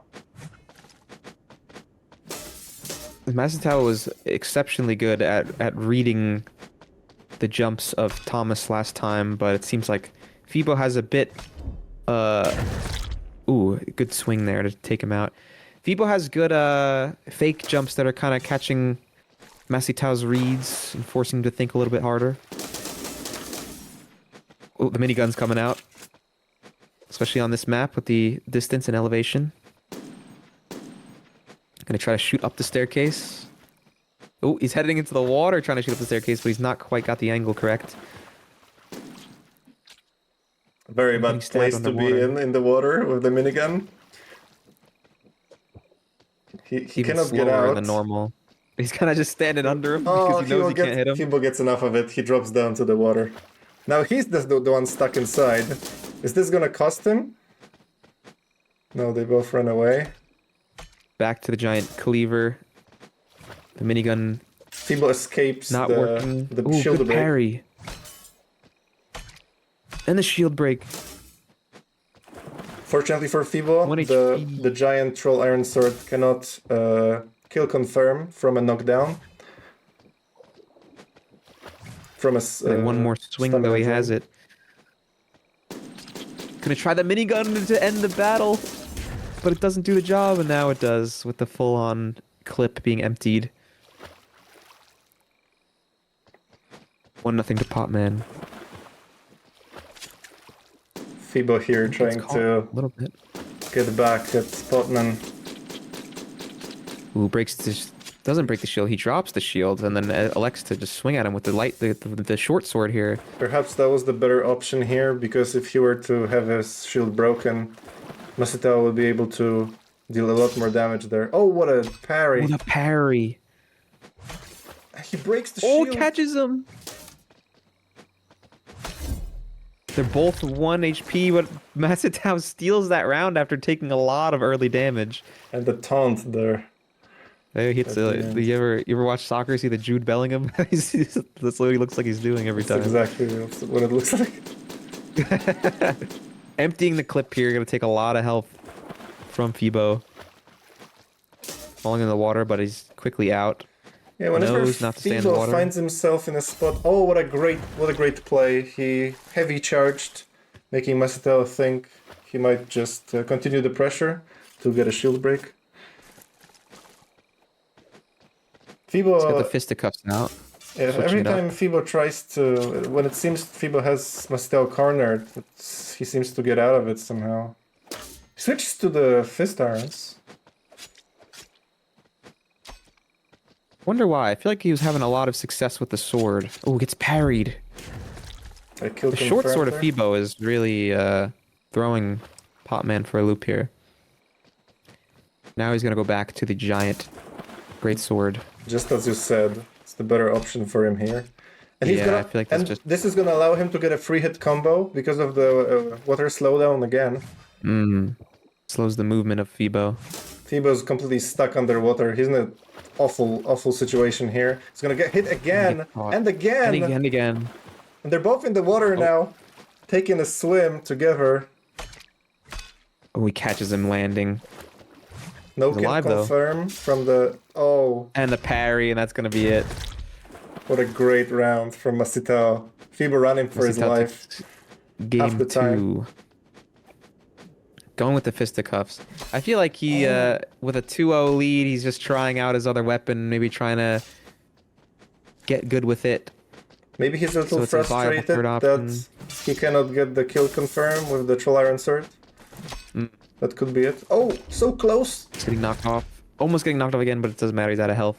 Cool pressure here from Fibo, not letting Masita escape that corner. A perfect round for him, too. Both players are. This really is like... This really is like a straight-up fighting game. This is actually really awesome to see. It is. It feels great to play as well. You don't have to be good. Well, if you're playing against Masitao, you obviously have to be just good to have fun. But when playing casually, you can just try out all the weapons, and they have so many different abilities, and they work so... they're so varied in how they work. It's so much fun exploring all your options. Oh, what a weird switch up here. Fibo's gonna take complete advantage of that. Drain his health, Masitao's health completely. Oh, Masitao's getting back at him. Oh, and he's turning around. People run away. Oh! Ooh, What is happening here? This is anybody's game. Oh no, and Masitao gets him, and that causes a knockdown. That's a kill confirm. That's crazy. crazy. And he taunts at him. The champion is just not having it. Showing that his third weapon isn't just for show. He knows how to use these fisticuffs. Oh my god. And the shield break with the heavy attack. Oh, good Meat run. hammer gonna be blocked. Oh, catches him jumping. Oh, they knocked each other on the drop down. Oh, he catches him jumping again. Weird choice there from Falconer to turn around. Maybe that wasn't intended. Seems to always drop down here. Maybe he thinks he has an advantage here. I would think otherwise. It'll be better for him. Oh, what a quick round from And a Masitao. knockout. And Rio it's a free- Masitao. Perfect game. From Showing he doesn't need to use the cleaver or the minigun to win. Just breaks out the fists. So that means Masitao is going on to grand finals. That's while we right. drop into losers finals here to see who will be facing him. It'll be Fibo and Miklas playing against each other in a best-of-5 match. A quick, sneaky player with a sneaky toolkit and Versus the meat hammer. Yeah, versus the meat hammer. The meat hammer guy. They're standing on the first map. It's the ring. Very rush down map. Spacing is everything here. Oh. And the roll behinds are going to be nice against the meat hammer. Oh, Yeah, the flail is just... This guy knows how to use the flail, and he's using it well. What a quick round too. Falconer didn't even have a moment to swing his weapon. He's going to break out the short sword, maybe meet Percival at his level with some more quick attacks. But the Kukuri's even quicker, stabbing away at Faulkner. Great response from Miklas, switching the weapon immediately. Recognizing the difference in weapon changes. Oh, And the Kukuri's going to do the job. yeah, he drained his health as the knock took away the stamina and didn't leave anything for Fibo to do. Was just waiting for his knockout there. Another weapon from Fibo we haven't seen much success with from him. It's the Jousting rushdown lance. weapon. A lot of poke.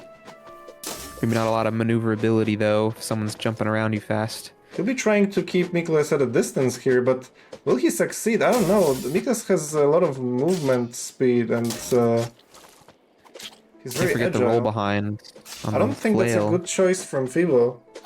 He might regret taking it.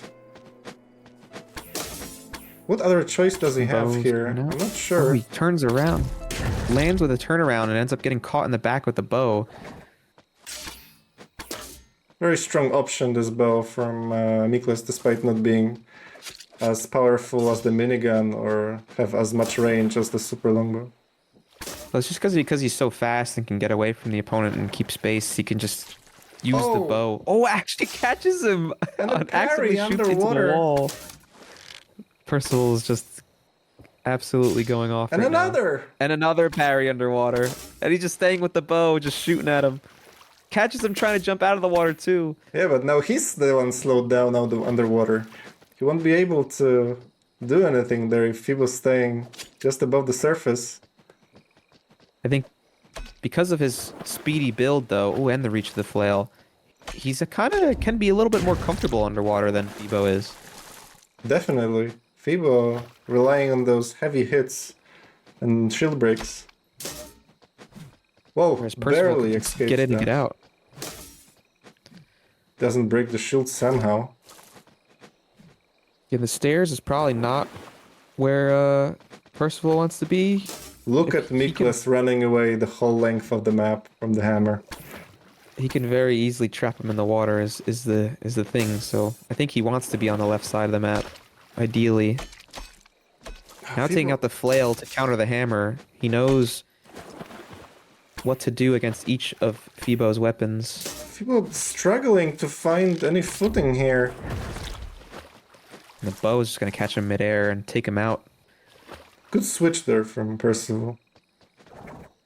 Knowing Yeah, I feel like if the hammer's out, he's just gonna be using the bow at a distance and using the flail up close. And then if the other weapons come out, he starts going kookery. Just because he's quicker than Fibo. Although he's trapped in a corner here, he's gonna try to stab his way out. Not enough range there on that hilt attack on the meat hammer. Yeah. Now taking out the flail against the hammer in the close range battle on the steps. If that's where Fibo wants to fight, that's where Percival's going to meet him, except with a different weapon this time. Good idea to change to the land sphere, I think. In this situation, definitely. Having more range than the hammer, being a more pokey weapon. Beautiful parry. Beautiful parry. But he's not going to punish. He's going to use the parry to get out of the space he's trapped in. Oh no, another water lance action. is Nope, he escapes. Oh, doing what a great pretty jump well. over. He punished. He said, no, you're not going to use that bow against me. I feel like Fibo's realizing that the lance is really good on the steps over here. That being said, he's Indeed switching it to the is. short sword now. Oh, the stab from the short sword interrupts Miklas's swing there. Oh, they're both having they both took out the shield at the same time. Oh, did it again. Playing really safe. The bow's coming out while the space is there. He's going to block it midair, but get caught on landing. He's just going to keep firing away the bow, and Fibo's not finding anything, getting caught in midair again. Now he's in the water. Going to get blocked as he pressures him with the short This sword. looks like he's trying to figure out what to do in this situation. Who gets the shield break. And the flail's going to come out now and try to counter. Oh, Catches him midair with the flail. that Tries was to do it again. such a close situation again. Could be anybody's game. It's Miklas that is stuck underwater right now. He takes out the bow. No, that was a bad idea. Good that he recognized it. Oh, is the bow gonna... They're it just again? shielding against each other. And the parry's going to do it. With Wow. the triple shot. Fibo there tried to pressure him with the forward walk with the shield, but...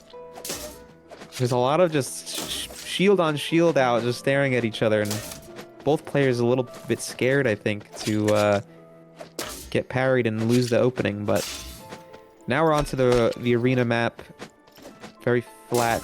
It's going to be short sword versus flail for now. They are Where playing... Fibo's finding a lot of success. They are playing for a spot in the finals, so they're trying to be conservative of the health and trying to feel out each other a little better than usual. Playing safe, although not always. Oh, a classic from Miklas there. Shield break into rollover. Oh, what a great move! Ooh, a great rollback. Yeah, I feel like the rollback, that move is really good. Like, if they're not expecting it, they're gonna turn around to catch you where you're landing, and then you immediately roll back behind them and hit them. On the other side of it, if somebody's expecting it, you're kind of caught with your pants down. Yep. But it's such an unorthodox move, considering you can only do it on the one weapon, pretty much, right? You're right. So you're essentially learning how to play against a specific weapon. Yeah. Very cool comeback here from Falkner. Can he bounce back from the bottom? Because he's lost already 2 games against Miklas. feel like the short sword is, as much as the meat hammer might be his personal signature weapon, the short sword he's finding a lot of success with, especially in this matchup.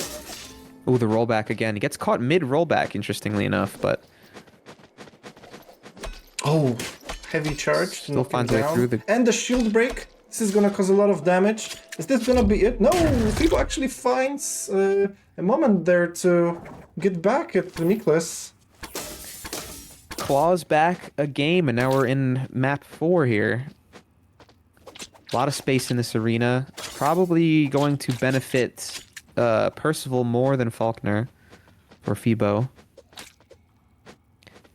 But the lance is probably gonna try to get the stab, but the flail, yeah, the flail's gonna come in clutch there. So we see a switch to the meat hammer.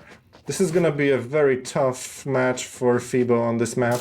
He's gonna have real trouble catching up to Miklas, who's just gonna keep running away. Although he's kind of rushing him down with this dagger. Especially if Percival decides to break out the bow, like he is now. I feel like he can catch Fibo chasing him. Oh, great punish. But the meat hammer's just range is really good there. Ooh, the hilt catches him. That's gonna be a round for Fibo. That's the round that Fibo needs right now. Seems like if he can close the space, the meat hammer's doing a really good job, but maybe Percival recognizing that and now switching to the flail to counter the large weapon that the meat hammer is. Oh, a clash of weapons there. Worth noting that the shield that Miklas is using is very strong, but the parry frames are reduced to like half of the normal parry frames, so or even less.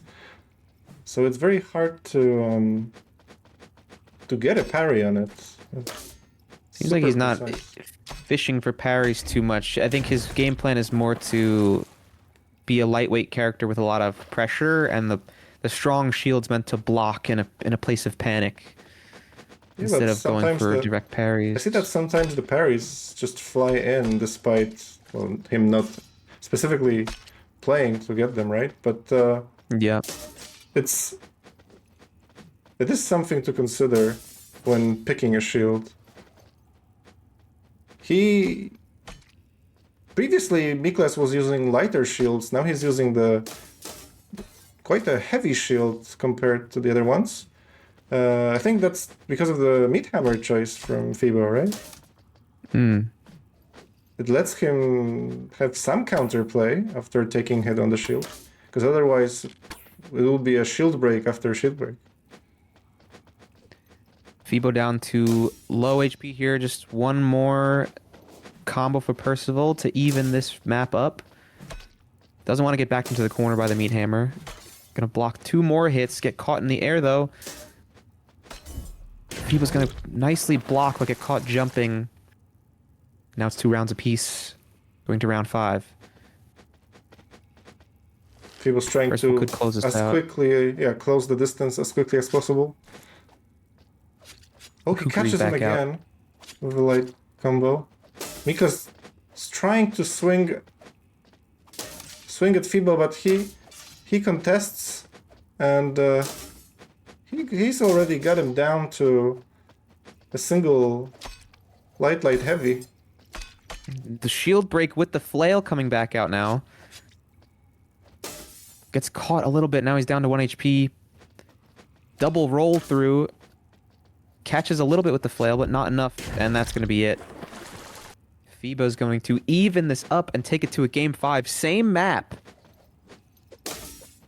We've decided to come back to this same dungeon map for game 5. 0 rounds apiece. Let's see who's going to take it and go to the finals with Masitao. He found that ledge hit over there, giving him some momentum now. There's the parry. Not easy on that shield, like you said, but he still finds it. Fibo again. Seems like he's struggling to find that window of opportunity to strike.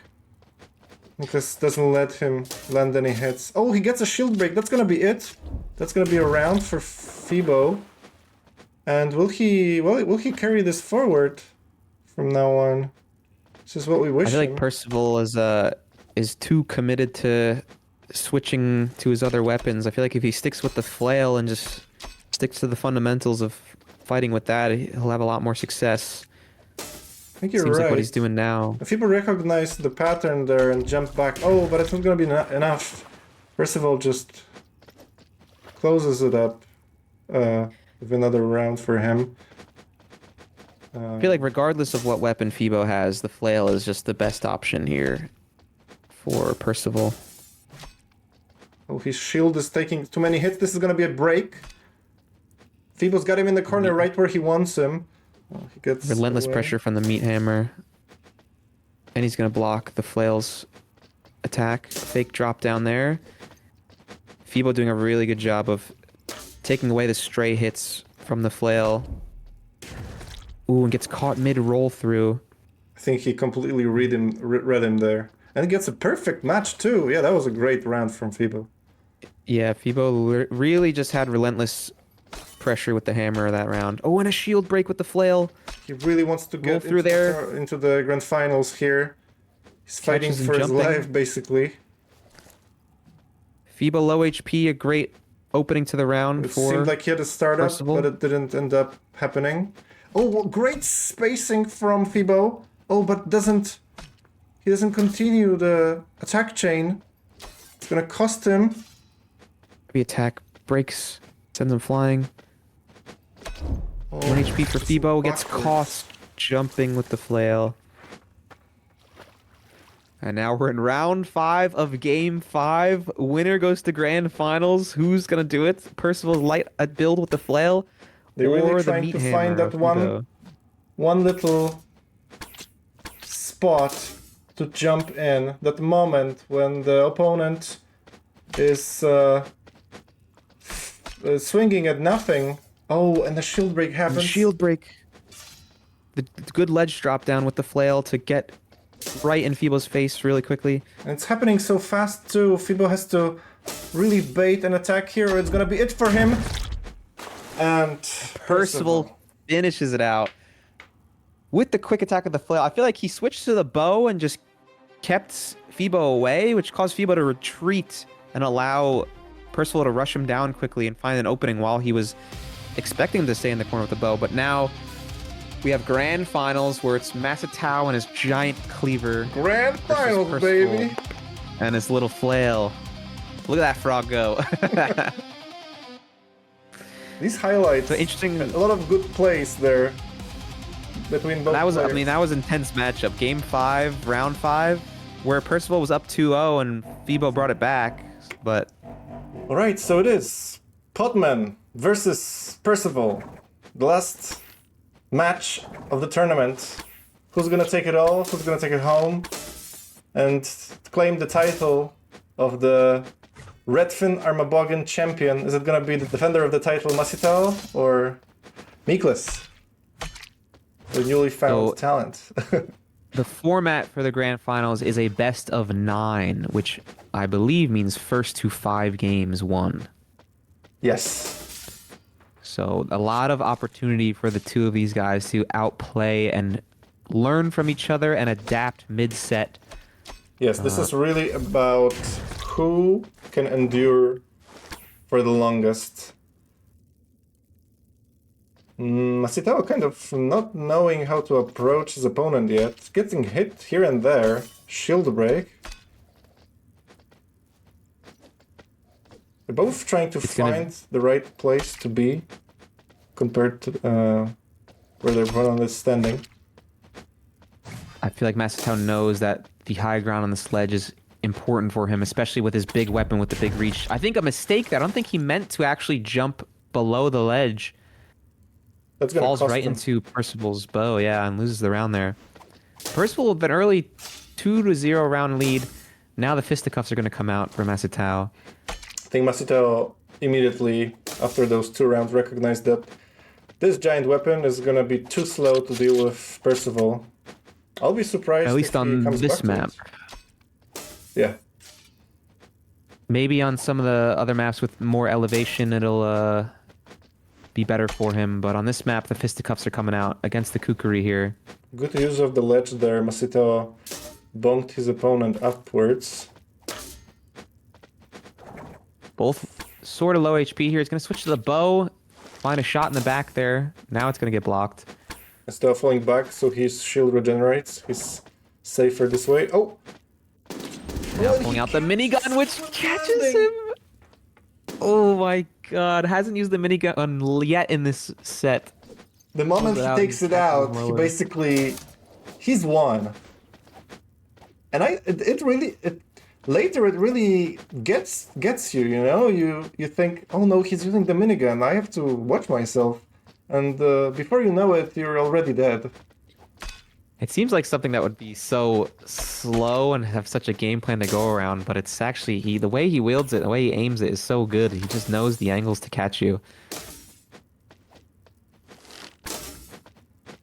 I feel like Percival recognizing that Masatow no longer has the reach, so the bow's coming out. But now he's going to switch to the flail, which is going to be a melee weapon with a lot of reach, but he gets parried and then punched up by Masatow. Now he's stuck in the corner here, finding a way to get out, but the rollback through on landing, gonna go behind him. A little bit of a missed opportunity there. I thought Niklas Masatow could have continued that pressure there. With the arcing of the bow over the ledge, very nice. So 1-0 to Percival. Is that the first game that Masatow's lost? Was he 3-0 all the way through? I believe he lost one round early in the elimination, in the qualifiers. Doesn't happen a lot though, so... this is gearing up to be a great grand finals with Percival taking an early lead, but now we're on this map with the water. Another mistake there. Which both players have shown that they're very good at dealing in and around the water, so... This might be it for Miklas here. Shield broken, getting hit again with the giant cleaver, and he's dead. Just stuck in the corner within the water, unable to get out. And Masito using that to his advantage, holding that heavy charge, dealing massive shield damage, breaking it instantly. Interestingly enough, Percival's going in the water to find him, finds the parry in slow motion. The roll through. He should be getting out of here because he might...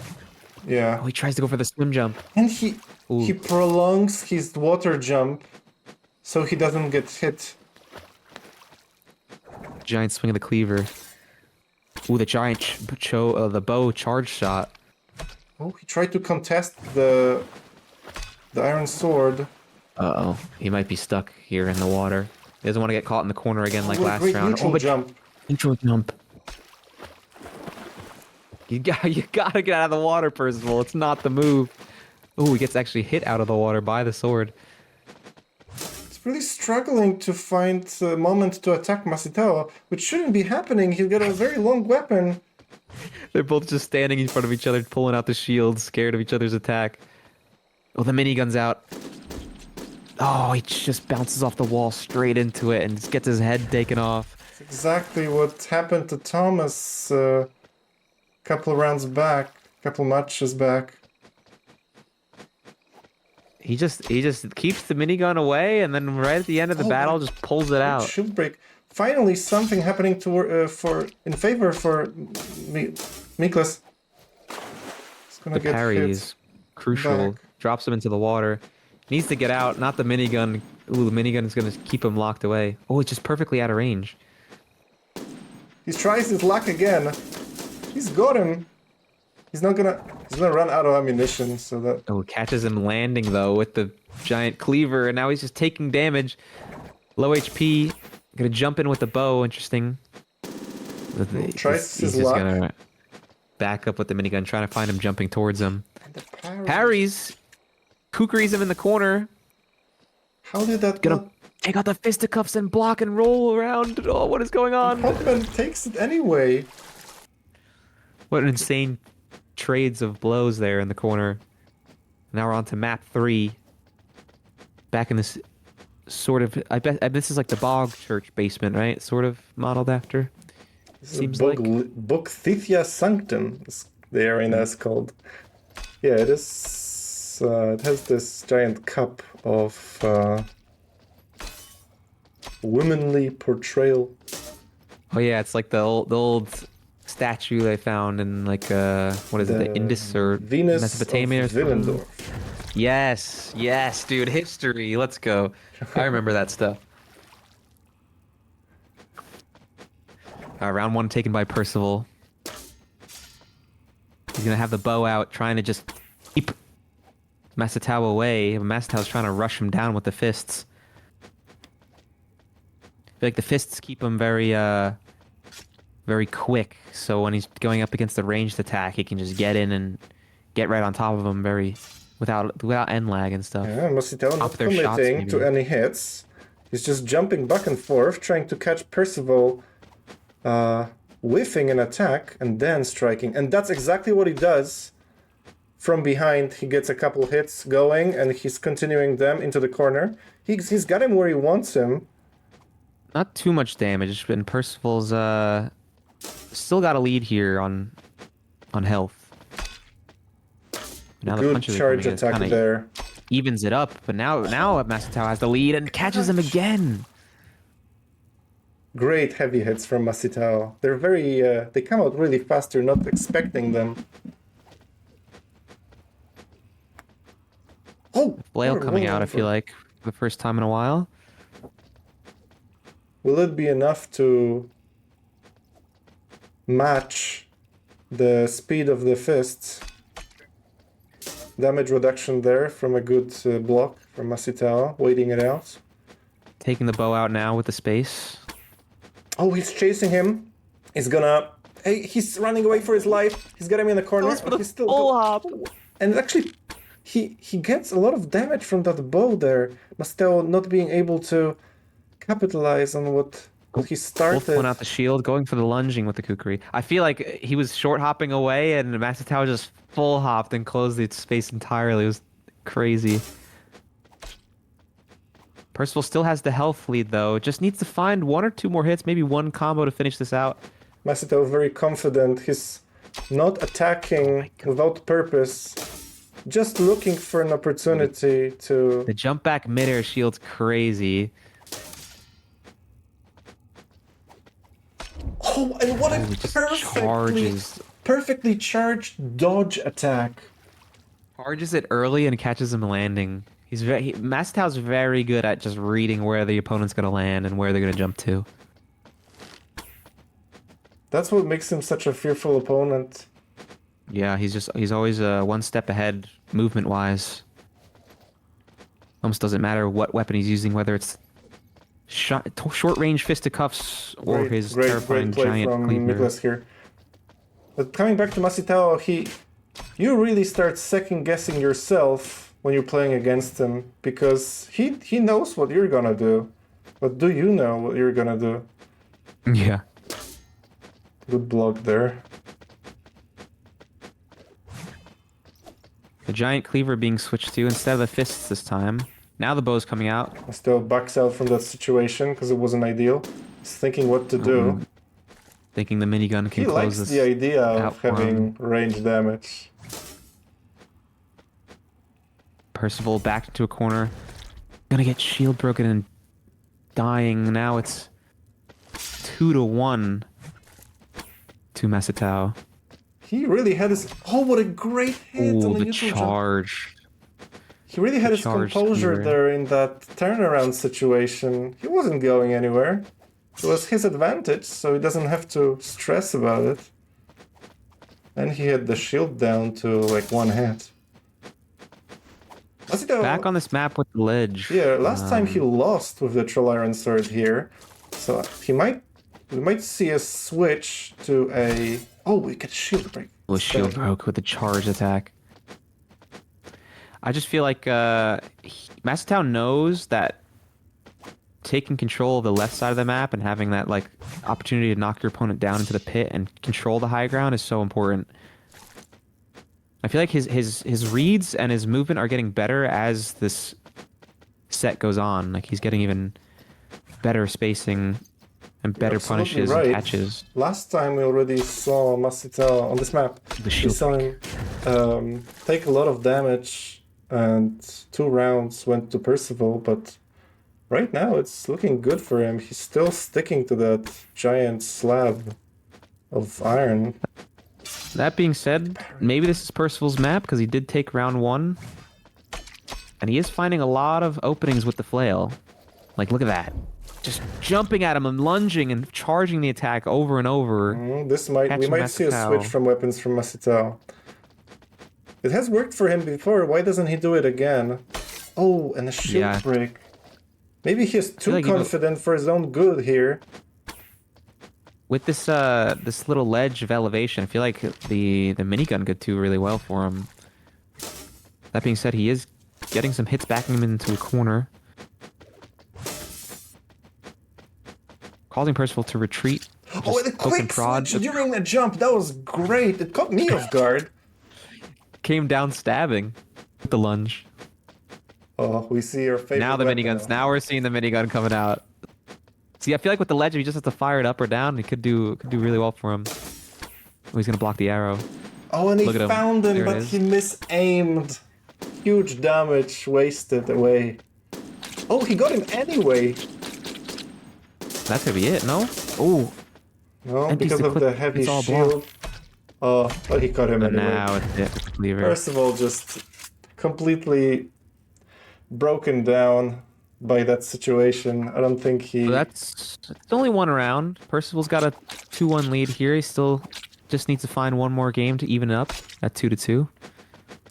You know, but every round lost to Masita sticks with you, and it's hard to pull yourself up from such a situation. And that was a very quick game. You said Percival wrapped that up pretty quickly, and now it's 2-2 going into the arena. Okay, so we've got an equal footing here.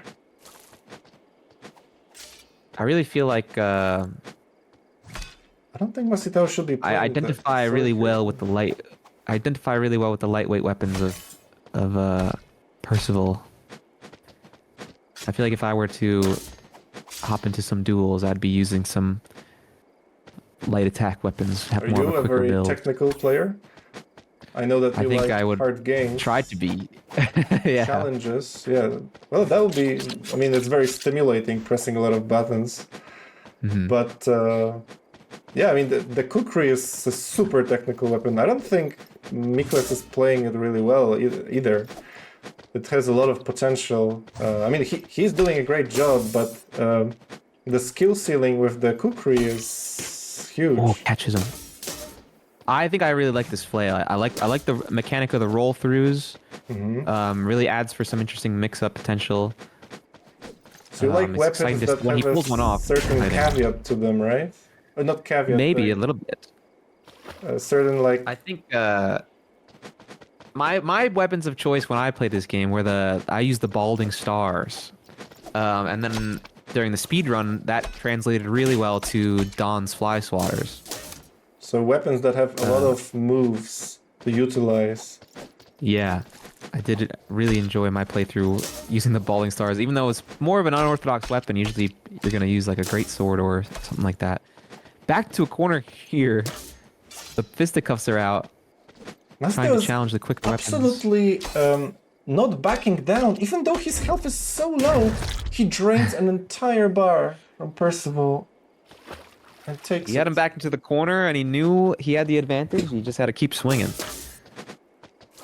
I feel like Masita is at a disadvantage here because of the speed of his weapon, but he somehow makes it work. Oh! Big swing there. Yeah, the kukri's out now. Perfect spacing, just nearly avoiding every swing from Miklas. Oh, this is gonna be great damage for Miklas. Now the shield comes out and catches. That's exactly what you want to see from this sort of weapon. To pressure your opponent, jump back, and then keep attacking him. That is the high-level kukri play we were talking about before. Yeah. The kukri has a backslash sort of move that you have to input backwards after you jump. So it's very technical. You have to press the buttons quickly and precisely, and you can attack players mid-air. It's like a perfect jump in out anti-air. We don't see that a lot being used a lot from Miklas, but it's also, I mean, it's risky if you're not doing it right. Oh, this is the move. It can be done in the air. Gives you space. Super strong in the toolkit of this weapon. Oh, nice. Oh, the uppercut catching. Yeah, I feel like fists are just the way to go here for Masatao. He's really able to counter the dagger with the fists. But maybe Percival knows that, and now he's bringing out the flail to maybe to catch. I think that's exactly what's happening inside these players' heads. And Miklas also recognizes that... He's just got his back to him, though. He's caught swinging. He has to start playing a little more... Oh, and they're playing Ring again, right? One after another. Oh, this is going to be a scary place to be for Miklas. Seems he thinks, like, he has the advantage on this map and didn't like how the last game goes, so he's taking it straight back. Perhaps maybe a little adaptation here, now using the flail against the fists. That being said, he does not want to be in the corner against the fists. Which is exactly what happens. Yeah, he just keeps getting back down into the corner, and then he gets wailed on by the fists. Just like that, with the heavy punch. Well, this is exactly what I've been talking about. What happens with the duels that Masatao is having is he predicts what's gonna happen, and he's already behind you, even though you have a weapon that should technically win against.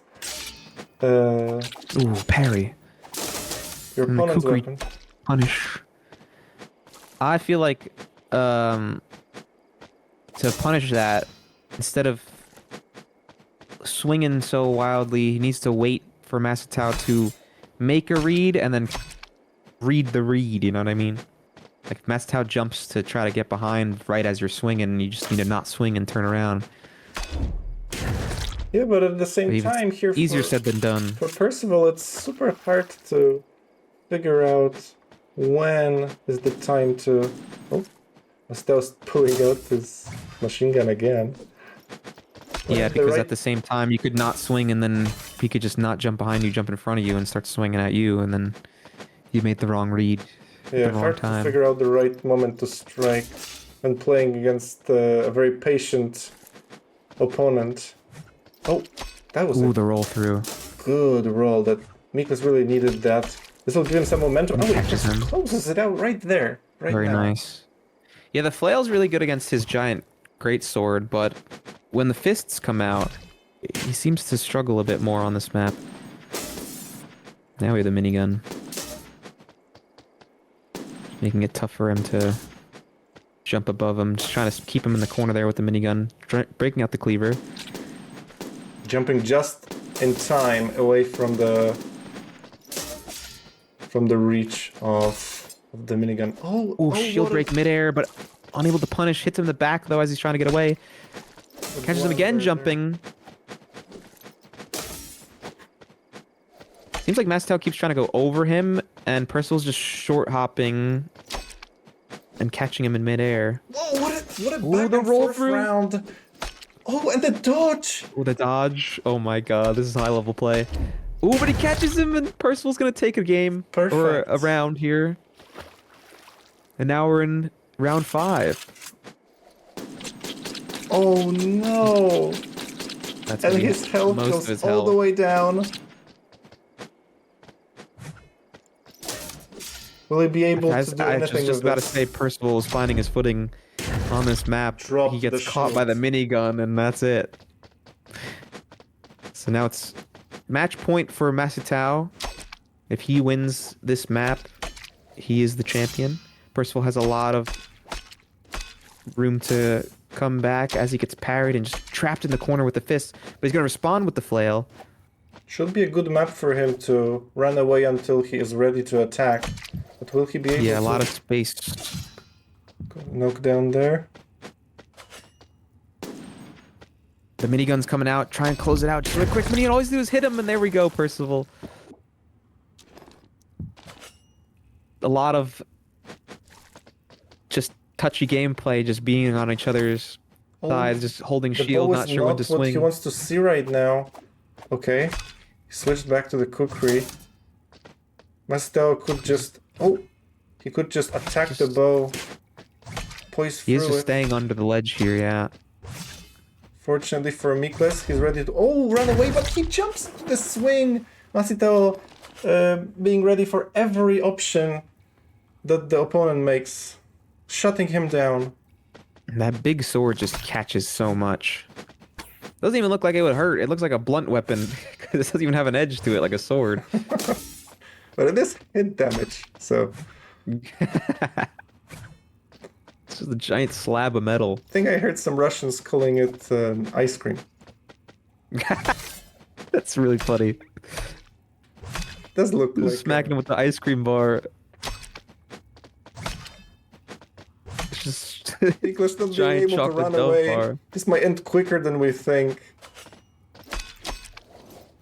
Tries to pull out the minigun and shoot at him, but the flail's immediately in his face to provide pressure. Now he's gonna get the shots off, and that's it. Niklas used the special move, which had a lot of recovery, and Masdao saw that. Punished with the 3-star minigun. Interesting heavy charge there. Could have worked. No risk involved though, because Masdao couldn't jump behind him.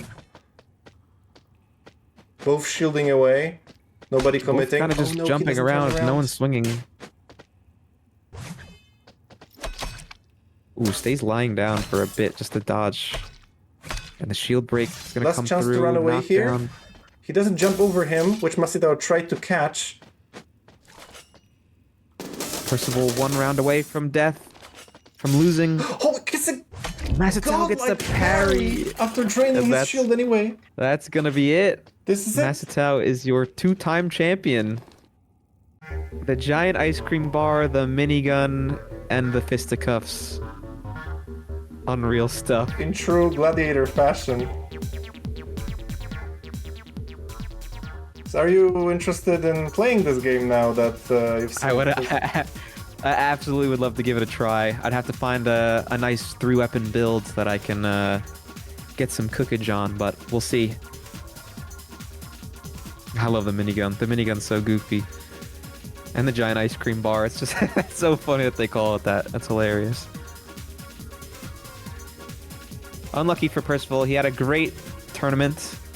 I love his weapon choices and his opportunity for mix-ups, but... Yeah, he definitely played his best. It just wasn't enough against Masutao. So the champion retains his title.